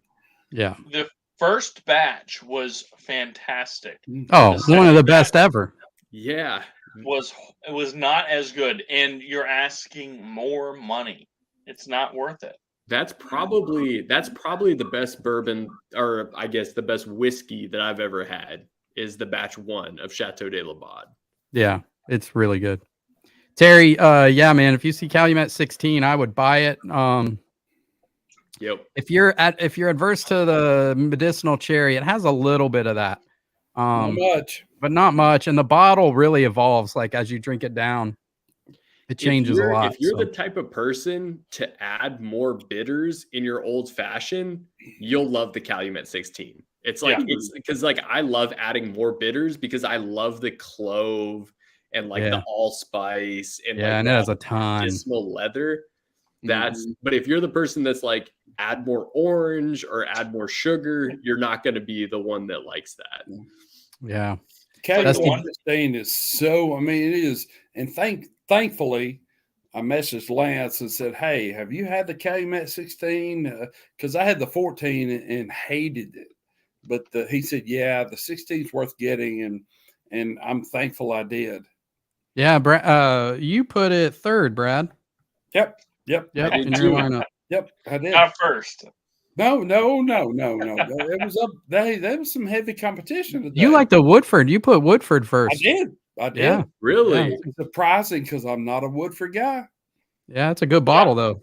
It is a really good bottle. And can I say that the Woodford batch proof of this year, which is very banana forward, is very similar to the King of Kentucky of this year.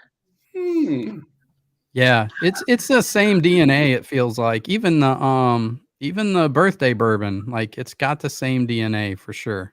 Mike, I'm gonna probably need you to send me a sample of that so I can confirm it. I wish I had a sample of that. The guy I know who runs the store, he had it on the bar, but it's gone now. So it's Parker's heritage, though. Man, Ben hasn't said a word about it. I'm afraid Ben doesn't like it. So it's funny you called me out. So I actually poured something else because I'm still not tasting 100%. So I want to have that Parker's when I'm tasting 100%. So Ben hasn't tasted 100% since 2012. Yeah, every time we do one of these, we have whiskey mash. He's not tasting 100%. Oh man, bless his heart. Yeah, bless his heart. Me, I don't know what it is. Like I could still taste pretty well doing this. Like I could see like what I liked and what I didn't, but I could still feel like I just wasn't like I'm at like 75%. So I was like, I don't want to taste this Parker's Heritage when I'm at 75%. I want to do it when I'm at 100%. So I am kind of surprised you put Larceny number 2. It was good. I thought it was like I thought it might have been like a Booker's. I didn't know, but I got I was actually surprised. I got the Heaven Hill. I texted you and I put what I thought that it was. And I get this note in all Heaven Hill stuff. It's like I keep calling it Dasani water. It's like just this weird like note that stands out so much. And I think I agreed with you one night on that because I get a funk on Heaven Hill, but I clearly pick it every year. Yep. So. It just stands out. Like it's not necessarily a bad thing, but it's just like this feels like Heaven Hill. Same thing with Makers. Makers, same thing. I get a very distinct note that just like gives it away.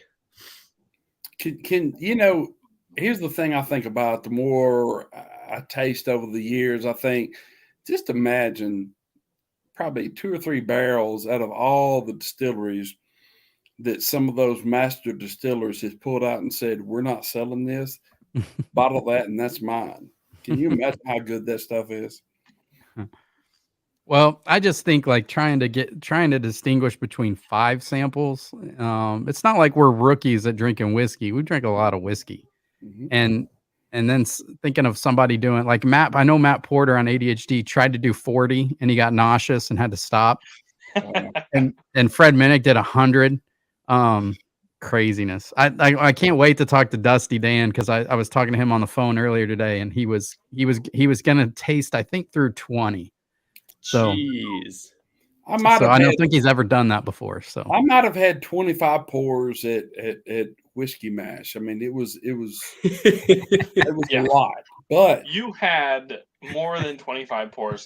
10% of those came from the Irish whiskey table. So I cannot argue with you. I can't argue, Hey, Mike. I won't disagree that the Irish whiskey table wasn't fantastic. Yeah, it was just that their pours were so good. I mean, their doubles, they did great doubles.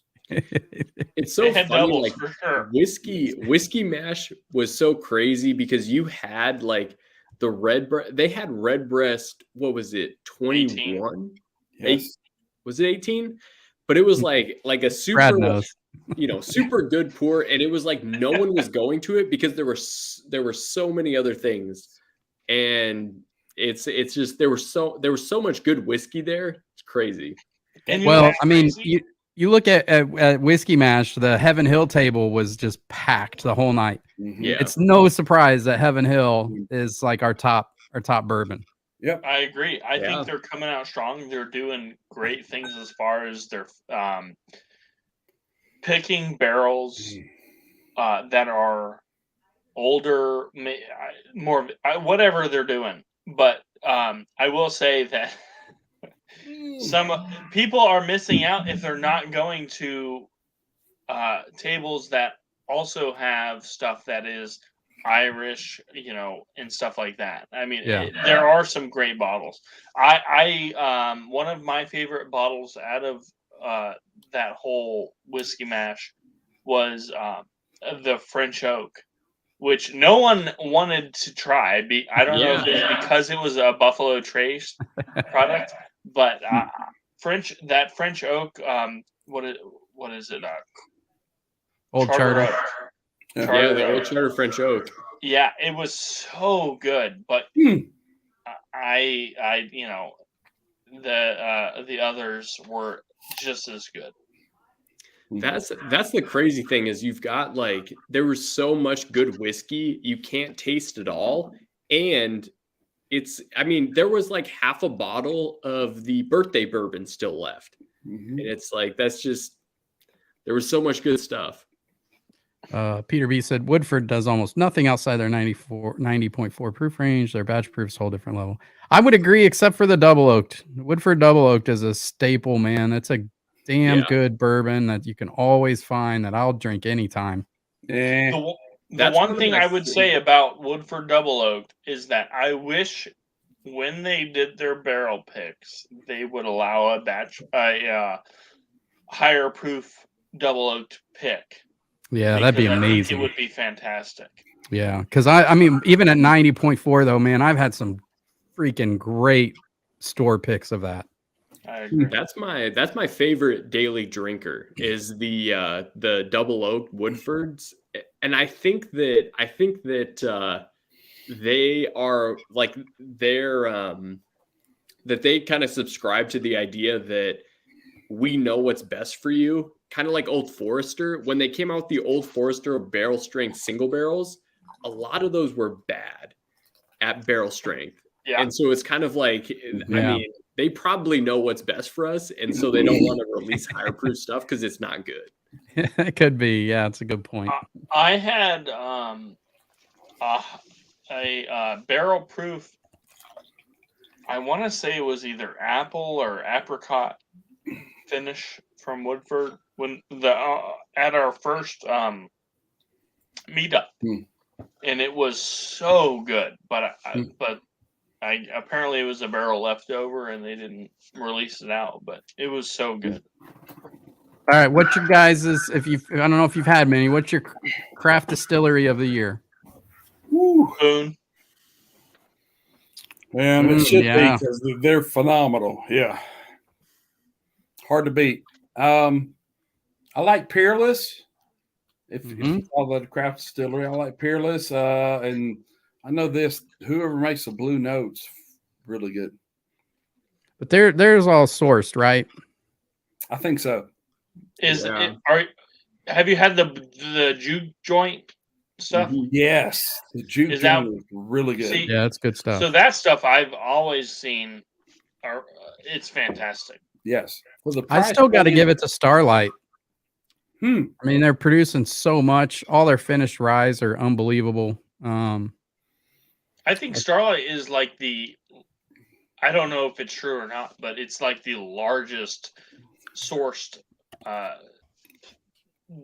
craft distillery, if you want to call it. But it's everything I've gotten out of that, honey barrels, apricot barrels, everything has been very, very good. They don't source their stuff. Well, okay. You think Starlight sources their stuff? I thought some of a year or two ago was sourced, but I don't think so. You I'm know? pretty sure Starlight is their own distillate. Yeah. I'll find something. I'm 90% sure that it's their own stuff. I mean, they are out of Indiana, but I don't think they source their stuff from Ross and Squib. One of my favorite ones that Starlight had was a rye whiskey finished in apple brandy barrels. Yeah, Narav said it's all their own stuff. It must be. Yeah, I actually have one of those apple brandy picks. The Starlight, the one that was finished in the Takai barrels, that stuff was so good. Yeah, that was good. That was a good pick. That was one like craft whiskey wise, like one of the top that I've ever had. My other craft distillery is Hard Truth, honestly. I mean, yeah. They're both so good, man. Next time I fly in, I'm flying to Indianapolis and I'm going there. Well, you better call Ed and I. Yeah. I'll fly up there and meet you. Yeah, Ben will fly in. We'll meet you there. We'll have to do something in April, March, something like that. Yeah. I think for our barrel club, I'm sure we're going to be able to do some Starlight picks, but should be fun. The maple, something maple. I love maple finish stuff. Yeah. I honestly I like I like all the Starlight finish ryes the best. Like Narav at A1 just did a VDN finished rye. How's that one? It's freaking great. It's fire. It's delicious. I think their ryes are way better. I think their ryes are way better too. Yeah. Just because you get some of that grain on some of their bourbon, but there's so Widow Jane Widow Jane did a this was I think last year, maybe 2 years ago. Grander. Yeah, Grander rum. Yeah, we could do a Grander rum pick for sure. Yeah. I gotta shout out my buddy Jeff. What's up, man? What's up, Jeff? Jeff. Sorry, Ben. What were you saying? Oh, I was saying Widow Jane did a if y'all ever see the Decadence, it's a maple finish that they did. It's so good. Yeah, I agree. It's like it's definitely, in terms of finished stuff, I mean, it's up there for me. It's really, really good. Yeah, for sure. Oh, Brian said he'll meet us. All right, Brian. We'll have to do. I think we could do a trip to Hard Truth, and Brian, their master distiller, when we go, he hooks us up. So it would be a fun trip. I'm in. Yeah, they've got a nice well, they've got like a cabin on site now, but there's also an Airbnb pretty close that we could rent. It would be a good time. Nice. But let's see. Had a Benny's pick of Hard Truth Rye that was very good. Terry, we picked through. We did a pick with A1. They sent us 2 ryes and a bourbon. And the sweet mash bourbon they sent us destroyed both ryes that they sent us, which was crazy. I don't know if Narav, if you're listening, do you have any of those Hard Truth bourbon picks left?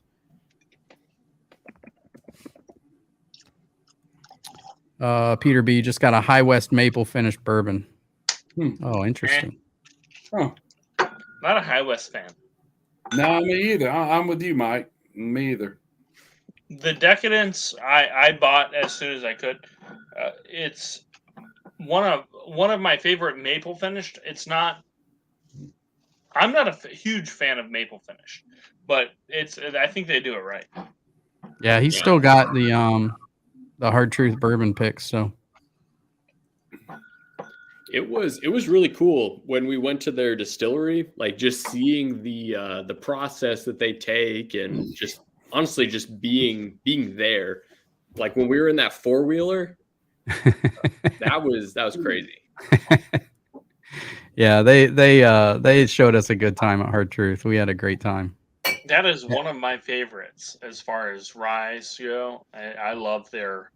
Yeah, for a 2-3 year rye, it's Mhm. fantastic. And he's not going to age them. From what Brian tells me, he's not going to age them that much longer. I mean, why would he? It tastes so good where it's at. And rye doesn't need to be aged 10, 12 years like bourbon does to be good. So Have you guys had any of the Nash Tucky? 8-year. Man, I'm gonna tell you, I was pleasantly surprised with that. It is really, really good, and that's why there's only just a little bit left in it. Is it better than that Parker's we just had? No, it's not. I assume it's from Tennessee and Kentucky. What is it? I'm going to guess that. It could be Georgia and South Carolina, but I'm going with Tennessee and Kentucky. No, that. Well, did you guys have any highlights of the year? It's got to be my my review of Yes, Perry's fucking pick. Perry's secret stock. Garbage. Secret stock. I like the quinoa. Yeah, you didn't take. Did you taste it at Whiskey Mash? I think I brought it. No. Did you? No. I think I brought some at Whiskey You Mash. did. Yeah. I tried it. I didn't try it. But from what I've seen, it's garbage. According to Mike, I had 40 other bourbons and other whiskeys. So I couldn't taste it. I thought about putting Perry's secret stock in this flight, but it would destroy your palate the whole night. So It wasn't. I mean, it wasn't that bad. Like it was fine. I mean, yeah. Well, oh yeah, Lance, you're that Hirsch pick early in the year that you did the yellow label. Yeah, man, that Hirsch was. So I couldn't find a bottle of that. I wish I could have. Me either. So that would have been my pick of the year, but it's a single barrel and it's sourced, and you're not going to duplicate it. You're not going to be able to find it. So I didn't put it in this year's lineup. Yeah. But that was my highest rated bourbon of the year. And it's a special bottle. Ben has a bottle of it. I don't know when he'll ever crack it, but I'm saving it. I'm saving it for a special occasion. It's good, the brother. Special occasion is when I come to town. I'll bring it. I'll bring it the next time that we have a get together. I'll bring it. I have one extra bottle in my bunker. I have about this much left of my other bottle. It is special, man. It is has almost hazmat Willet purple top. It was so good. When I was at Whiskey Mash, I mean, on top of the 40 that I drank from just Whiskey Mash, I had two of those Hirsches because they were just so delicious. Yeah, no, I haven't had the cognac finished Hirsch. I hear that's fantastic too, but I haven't had it yet. I saw recently I couldn't tell you how to say it, the Bouvadir or whatever, finished Hirsch, and I didn't buy it because I wasn't sure what it was. Is that one like $60-$70? I think kind of got like a brown label. Yeah, it wasn't yellow. I'll tell you that. Yeah. It was like burnt orange or whatever. Yeah, it's like a poop brown or something. Yeah, I didn't buy that one either. But I heard the cognac is fantastic. So what were your favorite Christmas gifts that you got, guys? Or gave, either one. Hold on, I'll tell you.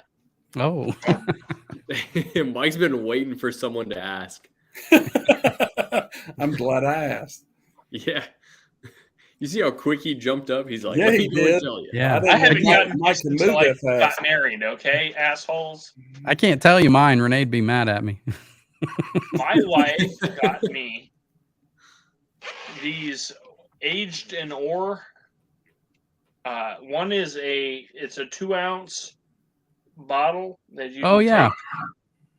take. It gives you a glass and a case, and then the other one is a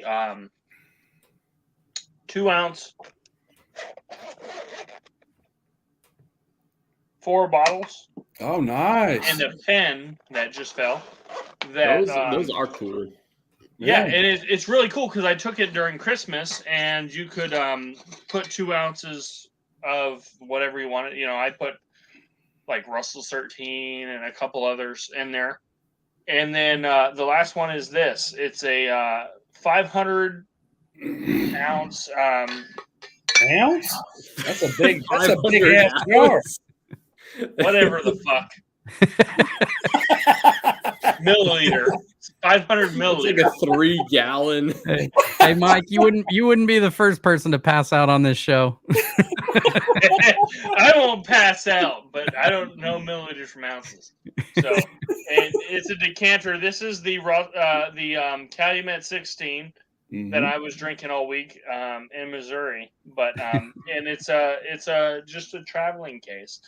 If people don't know about aged in ore, they're fairly small business. I talked to some of the owners, and I would check them out because these little traveling kits that they have are awesome. Yeah. That third of a container is actually 17 gallons. That might be filled up. Well, let's just say this, Dick. And, Fair enough. no, I'm just joking.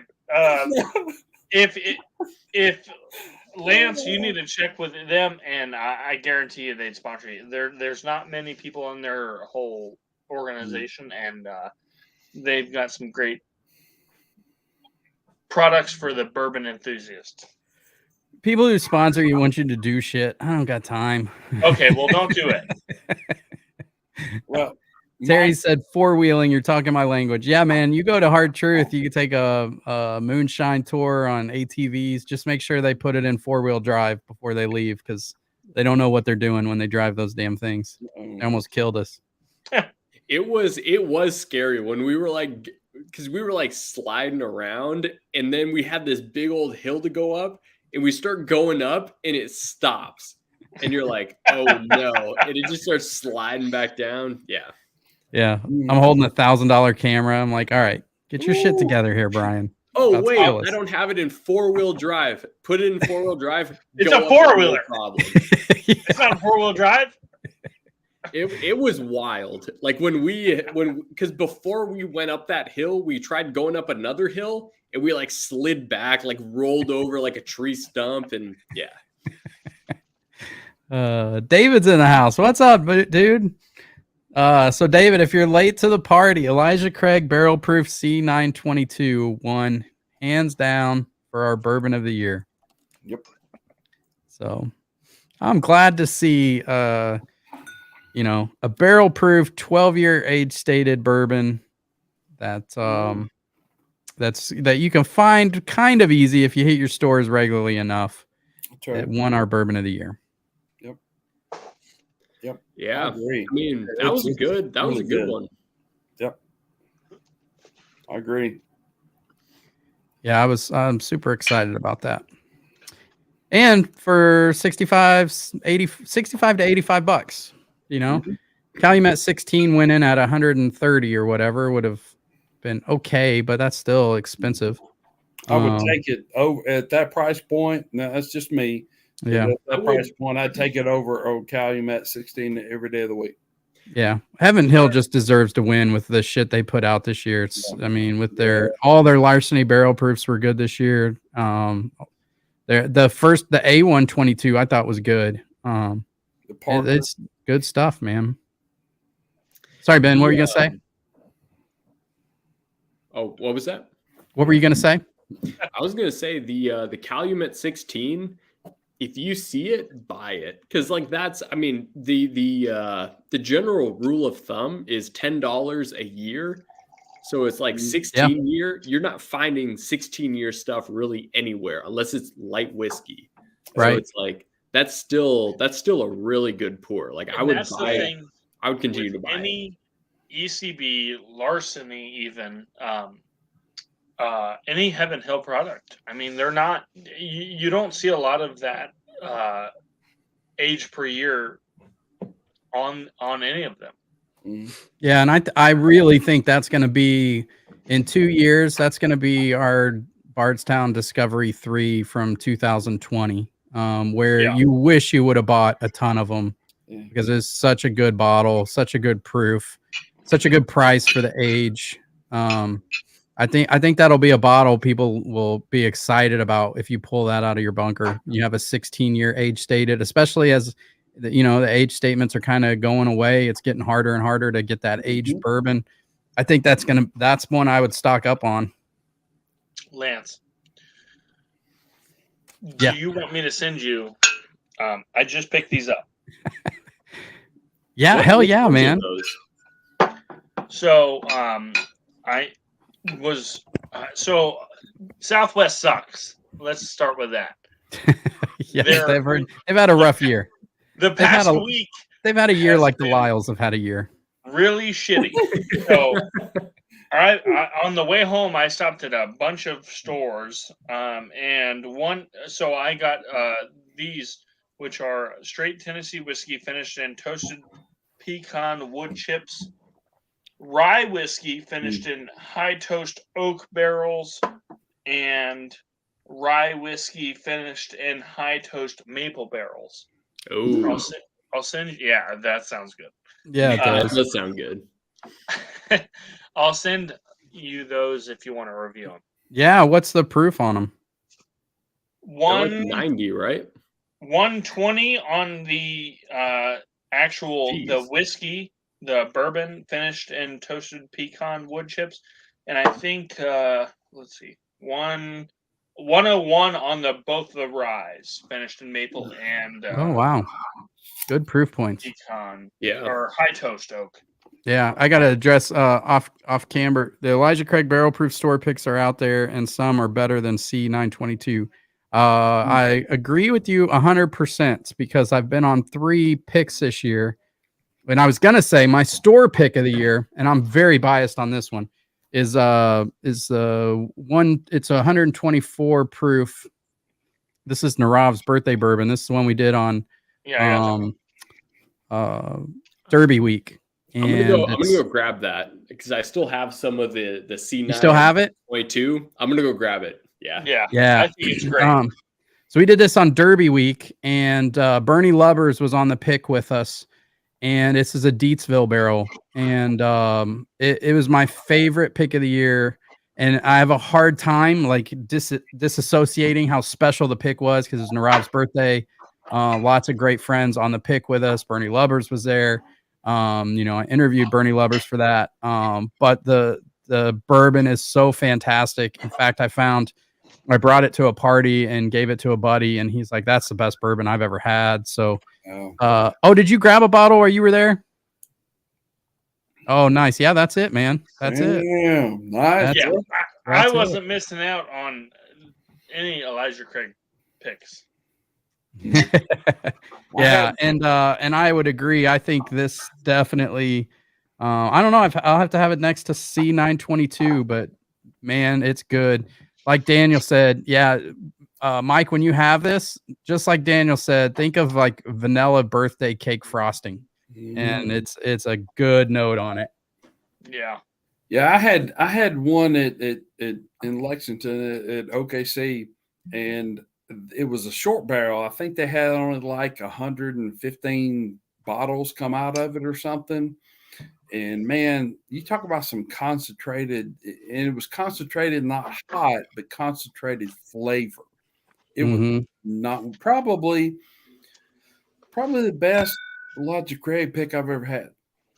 Yeah, there's a lot of good ones out there. In fact, I think Power Bourbon just did their bourbon of the year, but they actually include single barrels in their picks. And AJ's, which is a store near us, did a hazmat pick, 140 proof Elijah Craig barrel proof pick. And it is really good. It won their bourbon of the year, but I don't put single barrel picks in my bourbon of the year. I have to, because I want to tell people about something they can find, maybe, and it's so variable from one barrel to the next, Yeah, but oh my God, that pick of Narav's is fantastic. But yeah, frosting is, I mean, I don't know if it's because it's Narav's birthday bourbon, but we talked about vanilla frosting, and it does have like a vanilla frosting note to it. Narav's a good dude, man. Yeah, for sure. I mean, wait till you see what he's helping us with this barrel club. Really? It's ridiculous. I just say that from meeting him at Whiskey Mash. He was just it was a great event. Yeah, I can't wait till this next year. September 9th is the next one. Yes, sir. Yeah, it's gonna be a lot of fun. Yeah. I hope we can taste this time, Ben.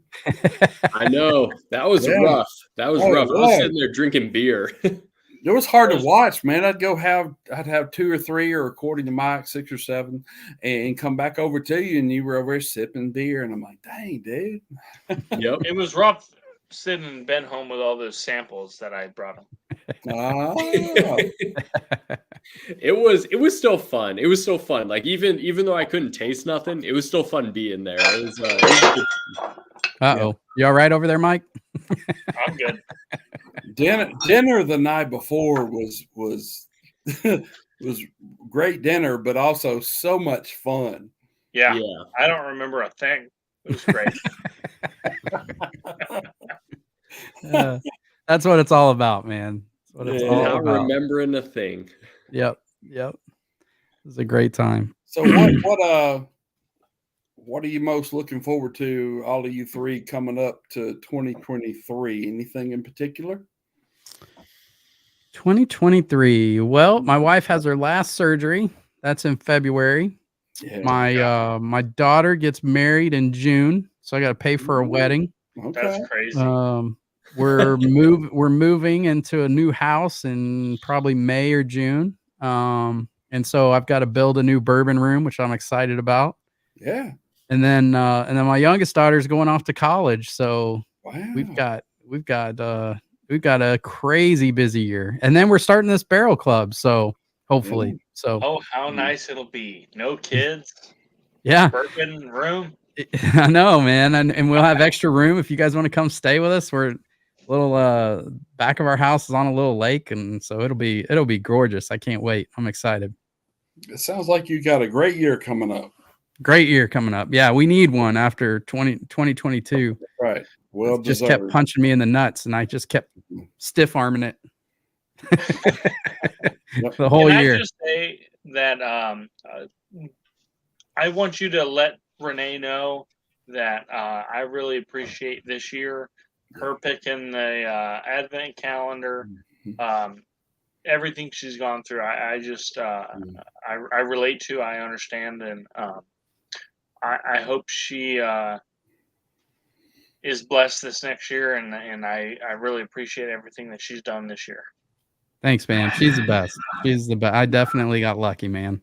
Yeah, she is the best. It was so nice meeting her during the Whiskey Mash, and I'm not like Ben or Ed. I don't have special privileges, so I don't. Yeah, she's always. I mean, special privileges. She loves Ben. She's always been like my biggest fan. It's like whatever I want to do, she's like, do it. She's always in my corner. She's the best, man. That's great. My favorite of all the FU Eds was her. Yeah. He's going to talk her into it. I remember when Lance was talking to her. She's like, I don't want to say that. No. Yeah, she. You don't get many F-bombs out of her. She didn't want to do it. She was like, no. Whereas me, I was at the front of the line. Oh, yours was the best. Yeah. Yours was the best, Brad. Yours had a You little were right oomph along to with it. Booker's titties.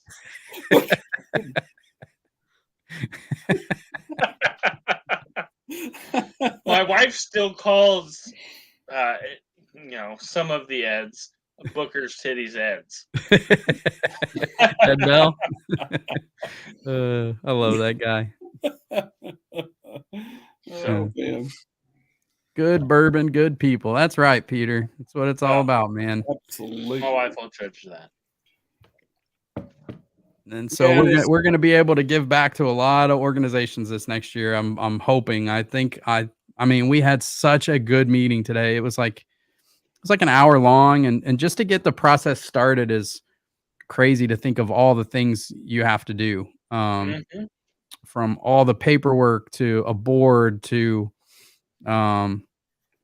everything involved. It's just such a lengthy process. So, but I think I think by May we'll probably have it off the ground and running. So, Well, my Do you have 31st to assemble? birthday, Do you have to assemble like a board?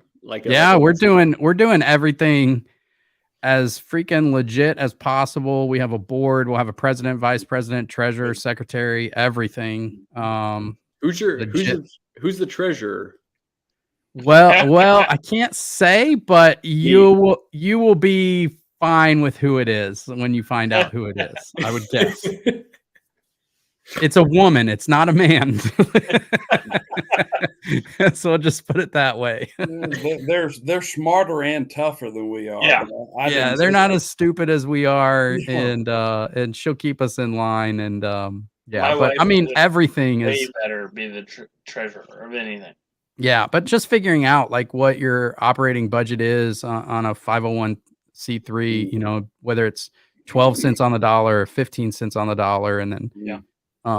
all that stuff. There's crazy. a lot involved. It's pretty lengthy, but if we do it right, I think it'll be amazing. I think we'll be able to give a shit ton of money back to 3 great charities every year, and that'll be great.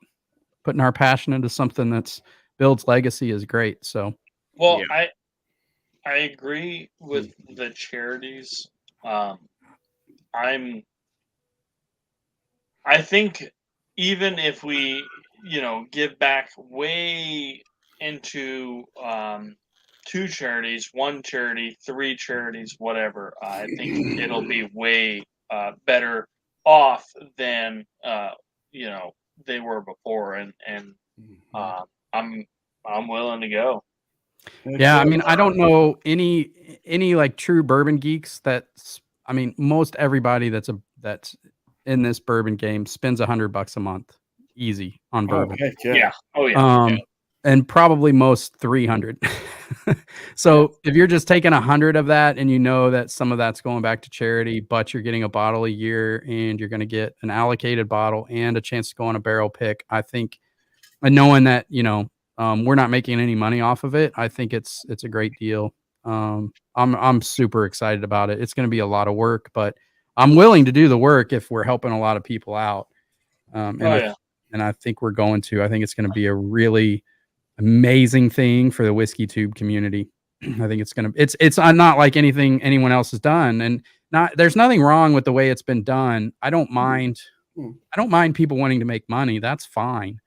I'm all for that, but it is, when you have 1,000 Patreon members trying to get the top 100 tier levels to just get a chance at a bottle, 80% of your Patreon members don't get a bottle. Yeah. And if they know that everyone in this group is going to get a bottle every single month and, give money back to charity, I think it's fantastic. So, and I mean, like, I'll give up a bottle. They can, like some of the stuff that people can't get that I've had. I've been doing this for years, so I don't mind people coming in and spending, whatever, getting in that tier to be able to get that bottle. It is something that people don't understand as far as being able to get into the tier and give back to a community that they didn't they weren't a part of before. Yeah. Well, the other thing about it is like some of these whiskey channels that are smaller, you know, that have 2,000 to 6,000 subs like I do. If you want to do a barrel pick with one of these online companies like Sealbox or whoever it may be, Yeah. I've heard of some of them getting in some hot water, not being able to sell all the bottles, right? So the way the Bourbon Club works is we have 140 slots, and the 140 is based on, like, when we do an Elijah Craig barrel proof pick, some of those yield at the low end 140 bottles, and we want to make sure everyone gets a bottle. So we're going to cap it at 140. Now, when we do a pick that's 200 or 220 bottles, like if we did a maker's pick or something, Yeah. the great thing is the store we're working with can put the extra bottles. We can offer to sell them to the club members if they want to buy more, or they can just go in the store and they can be sold in the store, whatever extra bottles they are. But we've already paid for the barrel up front. We have the money to do that. So we're not on the hook for anything additional, and then everything goes right back to charity. I think Ben will be buying up most of the makers picks.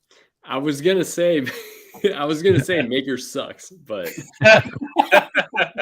Mark said, I think you misspoke and said a bottle. If I said a bottle a year, I did not mean that. It's a bottle a month.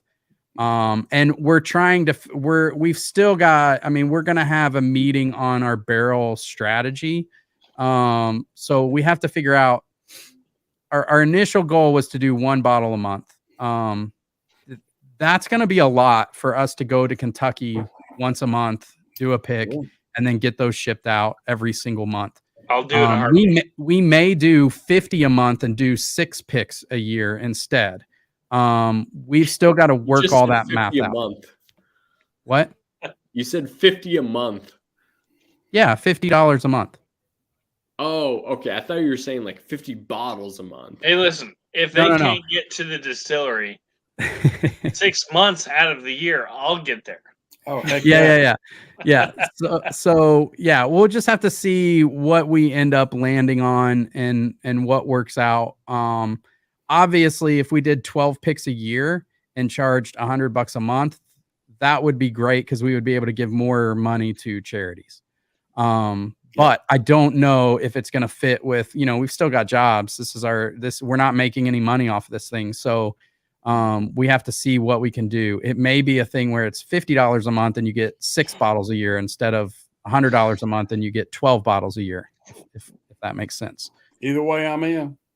Yeah. So obviously I'll probably have 40 spots. I'll post those on our Patreon first, and then I'll post them on YouTube.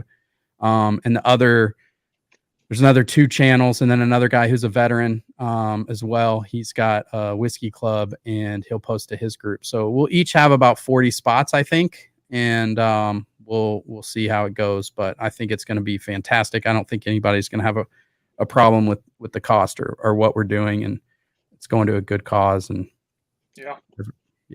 And I am available all the time. Good. And I'm telling you guys, like the other 2 channels that are involved, some really freaking good palettes. So we'll have them on the picks, and then we'll pick 2 to 4 people.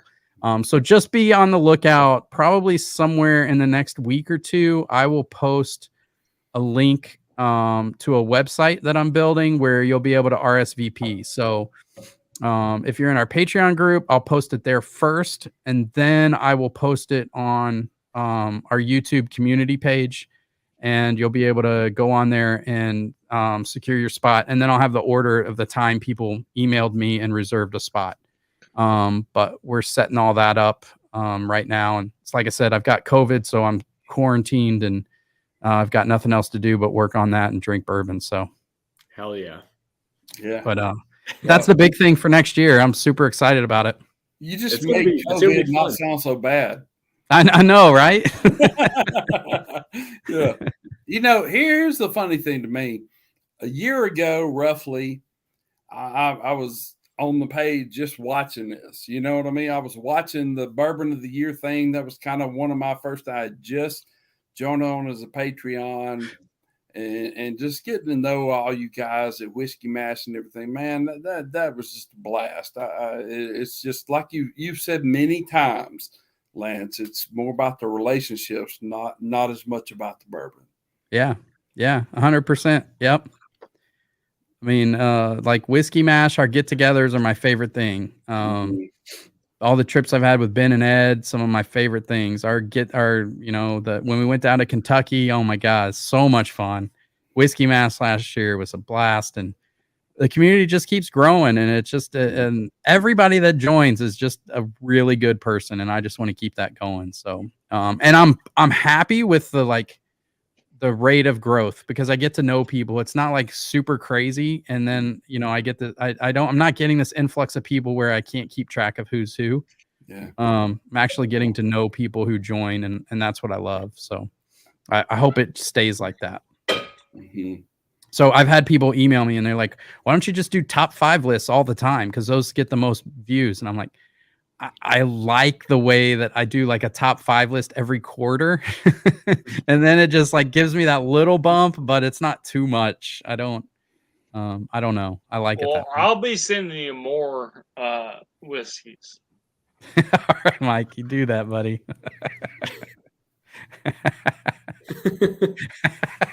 So, Lance, how is the Illini doing in basketball? Not good, man. Not good. Really? We're worried. We're worried. Well, They started off pretty Midwestern. well. Well, I mean, they've got 2 of the best wins in the country right now. They beat UCLA and they beat Texas. They were up on Virginia with 3 minutes to go. But they got stomped. I mean, they got the shit stomped out of them by Missouri. Which Missouri's, they're like 12-1 or something. I think they might have just beat. They just beat Kentucky. Yeah, they just beat Kentucky. Yes. They beat us by like 25 or 30. It was embarrassing. Ooh. I mean, it was embarrassing. They are really strong. Now, Alabama went to Mississippi State on the road and won by about 11 or 12. But Missouri just hammering Kentucky. Yeah. That was impressive. So, yeah. They're it looks better for us that they beat Kentucky, but man, that game, that's our biggest rivalry game of the year, the bragging rights game. A lot of people don't know it, but it's like Illinois past players take that game very seriously, and they were on message boards just like ripping our players a new ass because of the transfer portal, because they don't attach so much meaning to one game because they've been here for a year. And they don't realize how many of the alumni are watching that and it's how important it is to them. And to just get hammered like that with no effort, and it was bad. And they had a reality check. And we played some, no-name school last night and won by 30. So it looks better, but who knows? But now we got 18 Big Ten games to go. So I think Wisconsin maybe is up next. So we'll see. We'll see if they're going to pull their shit together or not. I have been very impressed this year. I mean, we're a football school, obviously, but this year's basketball team, I watched them a couple times, and we're finally big down low. I mean, we're 6'9", 6'10", 6'8" at the forward and center positions, which for us is, that's not heard of, but man, they played so well and so hard at Mississippi State, and they beat North Carolina, who was number 1 at the time. They also Houston. They beat Houston on the road at Houston. So, did we just get Mississippi State's quarterback? We just got somebody's quarterback in the transfer portal. I didn't know y'all had a football team. Not many people do. That's fair. I'm sorry, man. I can't even argue with that. David said, well, Brian said boiler up. I mean, Purdue looks tough. Mm-hmm. Yeah. Michigan. Yeah, Michigan just lost to some small school, right? Last night. Yeah. I don't know who they lost to. They just had a bad loss last night or the night before. I can't remember which, but So who do you guys have in the Final Four playoff? Who do you have as your national championship in football? oh man, That's good. That's a good question. It's tough. It's a good group. yeah, man, I don't know. Who do you got, Brad? I've got Georgia. They're just, of course, I've watched them more than probably the other teams. They're just so freaking good. And I hate to say that as an Alabama fan, but they're just so well coached and so talented. Georgia looks good. Yeah, I'm definitely not going Michigan. Yeah, I don't like Michigan. Yeah. You like can't trust TCU. Big Ten teams in anything since 2020. Every year they're like best conference, and then they just get stomped. Yeah. Well, I was as a football geek, being an Alabama fan. We just had another at Alabama #1 recruiting class, and of all the 15 years that Saban's been there, this may be his best class. And coming off a year with which for us 2 losses is terrible, so I'm pretty pumped about that. Yeah. Yep. Well, guys, I'm gonna put this COVID-ridden body to rest, man. I'm so glad we got this done tonight. I wish Ed could have been here, but that's all right. Well, Barry Manilow had to have somebody at his concert. Fuck off, Ed. Fuck off, Ed. Fuck off, Ed. Fuck off, Ed. Fuck off, Ed. Fuck off, Ed. Fuck off, Ed. I was gonna reschedule it for next week, but I was like, I gotta get this out before the new year. Because I got a video. I got to do the actual video for it. But thank you guys so much for the support. Thanks for always being there, man. I love you guys so much. I'm so glad to share these samples with you guys and drink some bourbon. And man, I can't believe we're about to get into year. I don't know, what is it, year 3 or year 4 of the channel. So, and I'm sure. I don't know the way this YouTube algorithm shit works. Now they want me to do like shorts to even hit that. They're like, you got to do a short to hit the algorithms. I'm like, Don't worry about it. I don't want to do shorts. So yeah, so I might not hit 10,000 next year, but if we don't, we don't. Who cares? The ladies don't want shorts. That's right. Put At that least on a not shirt. Jameson ladies. I love you guys. Thanks so much, man. I had a blast tonight. It was a great time. I knew it would be.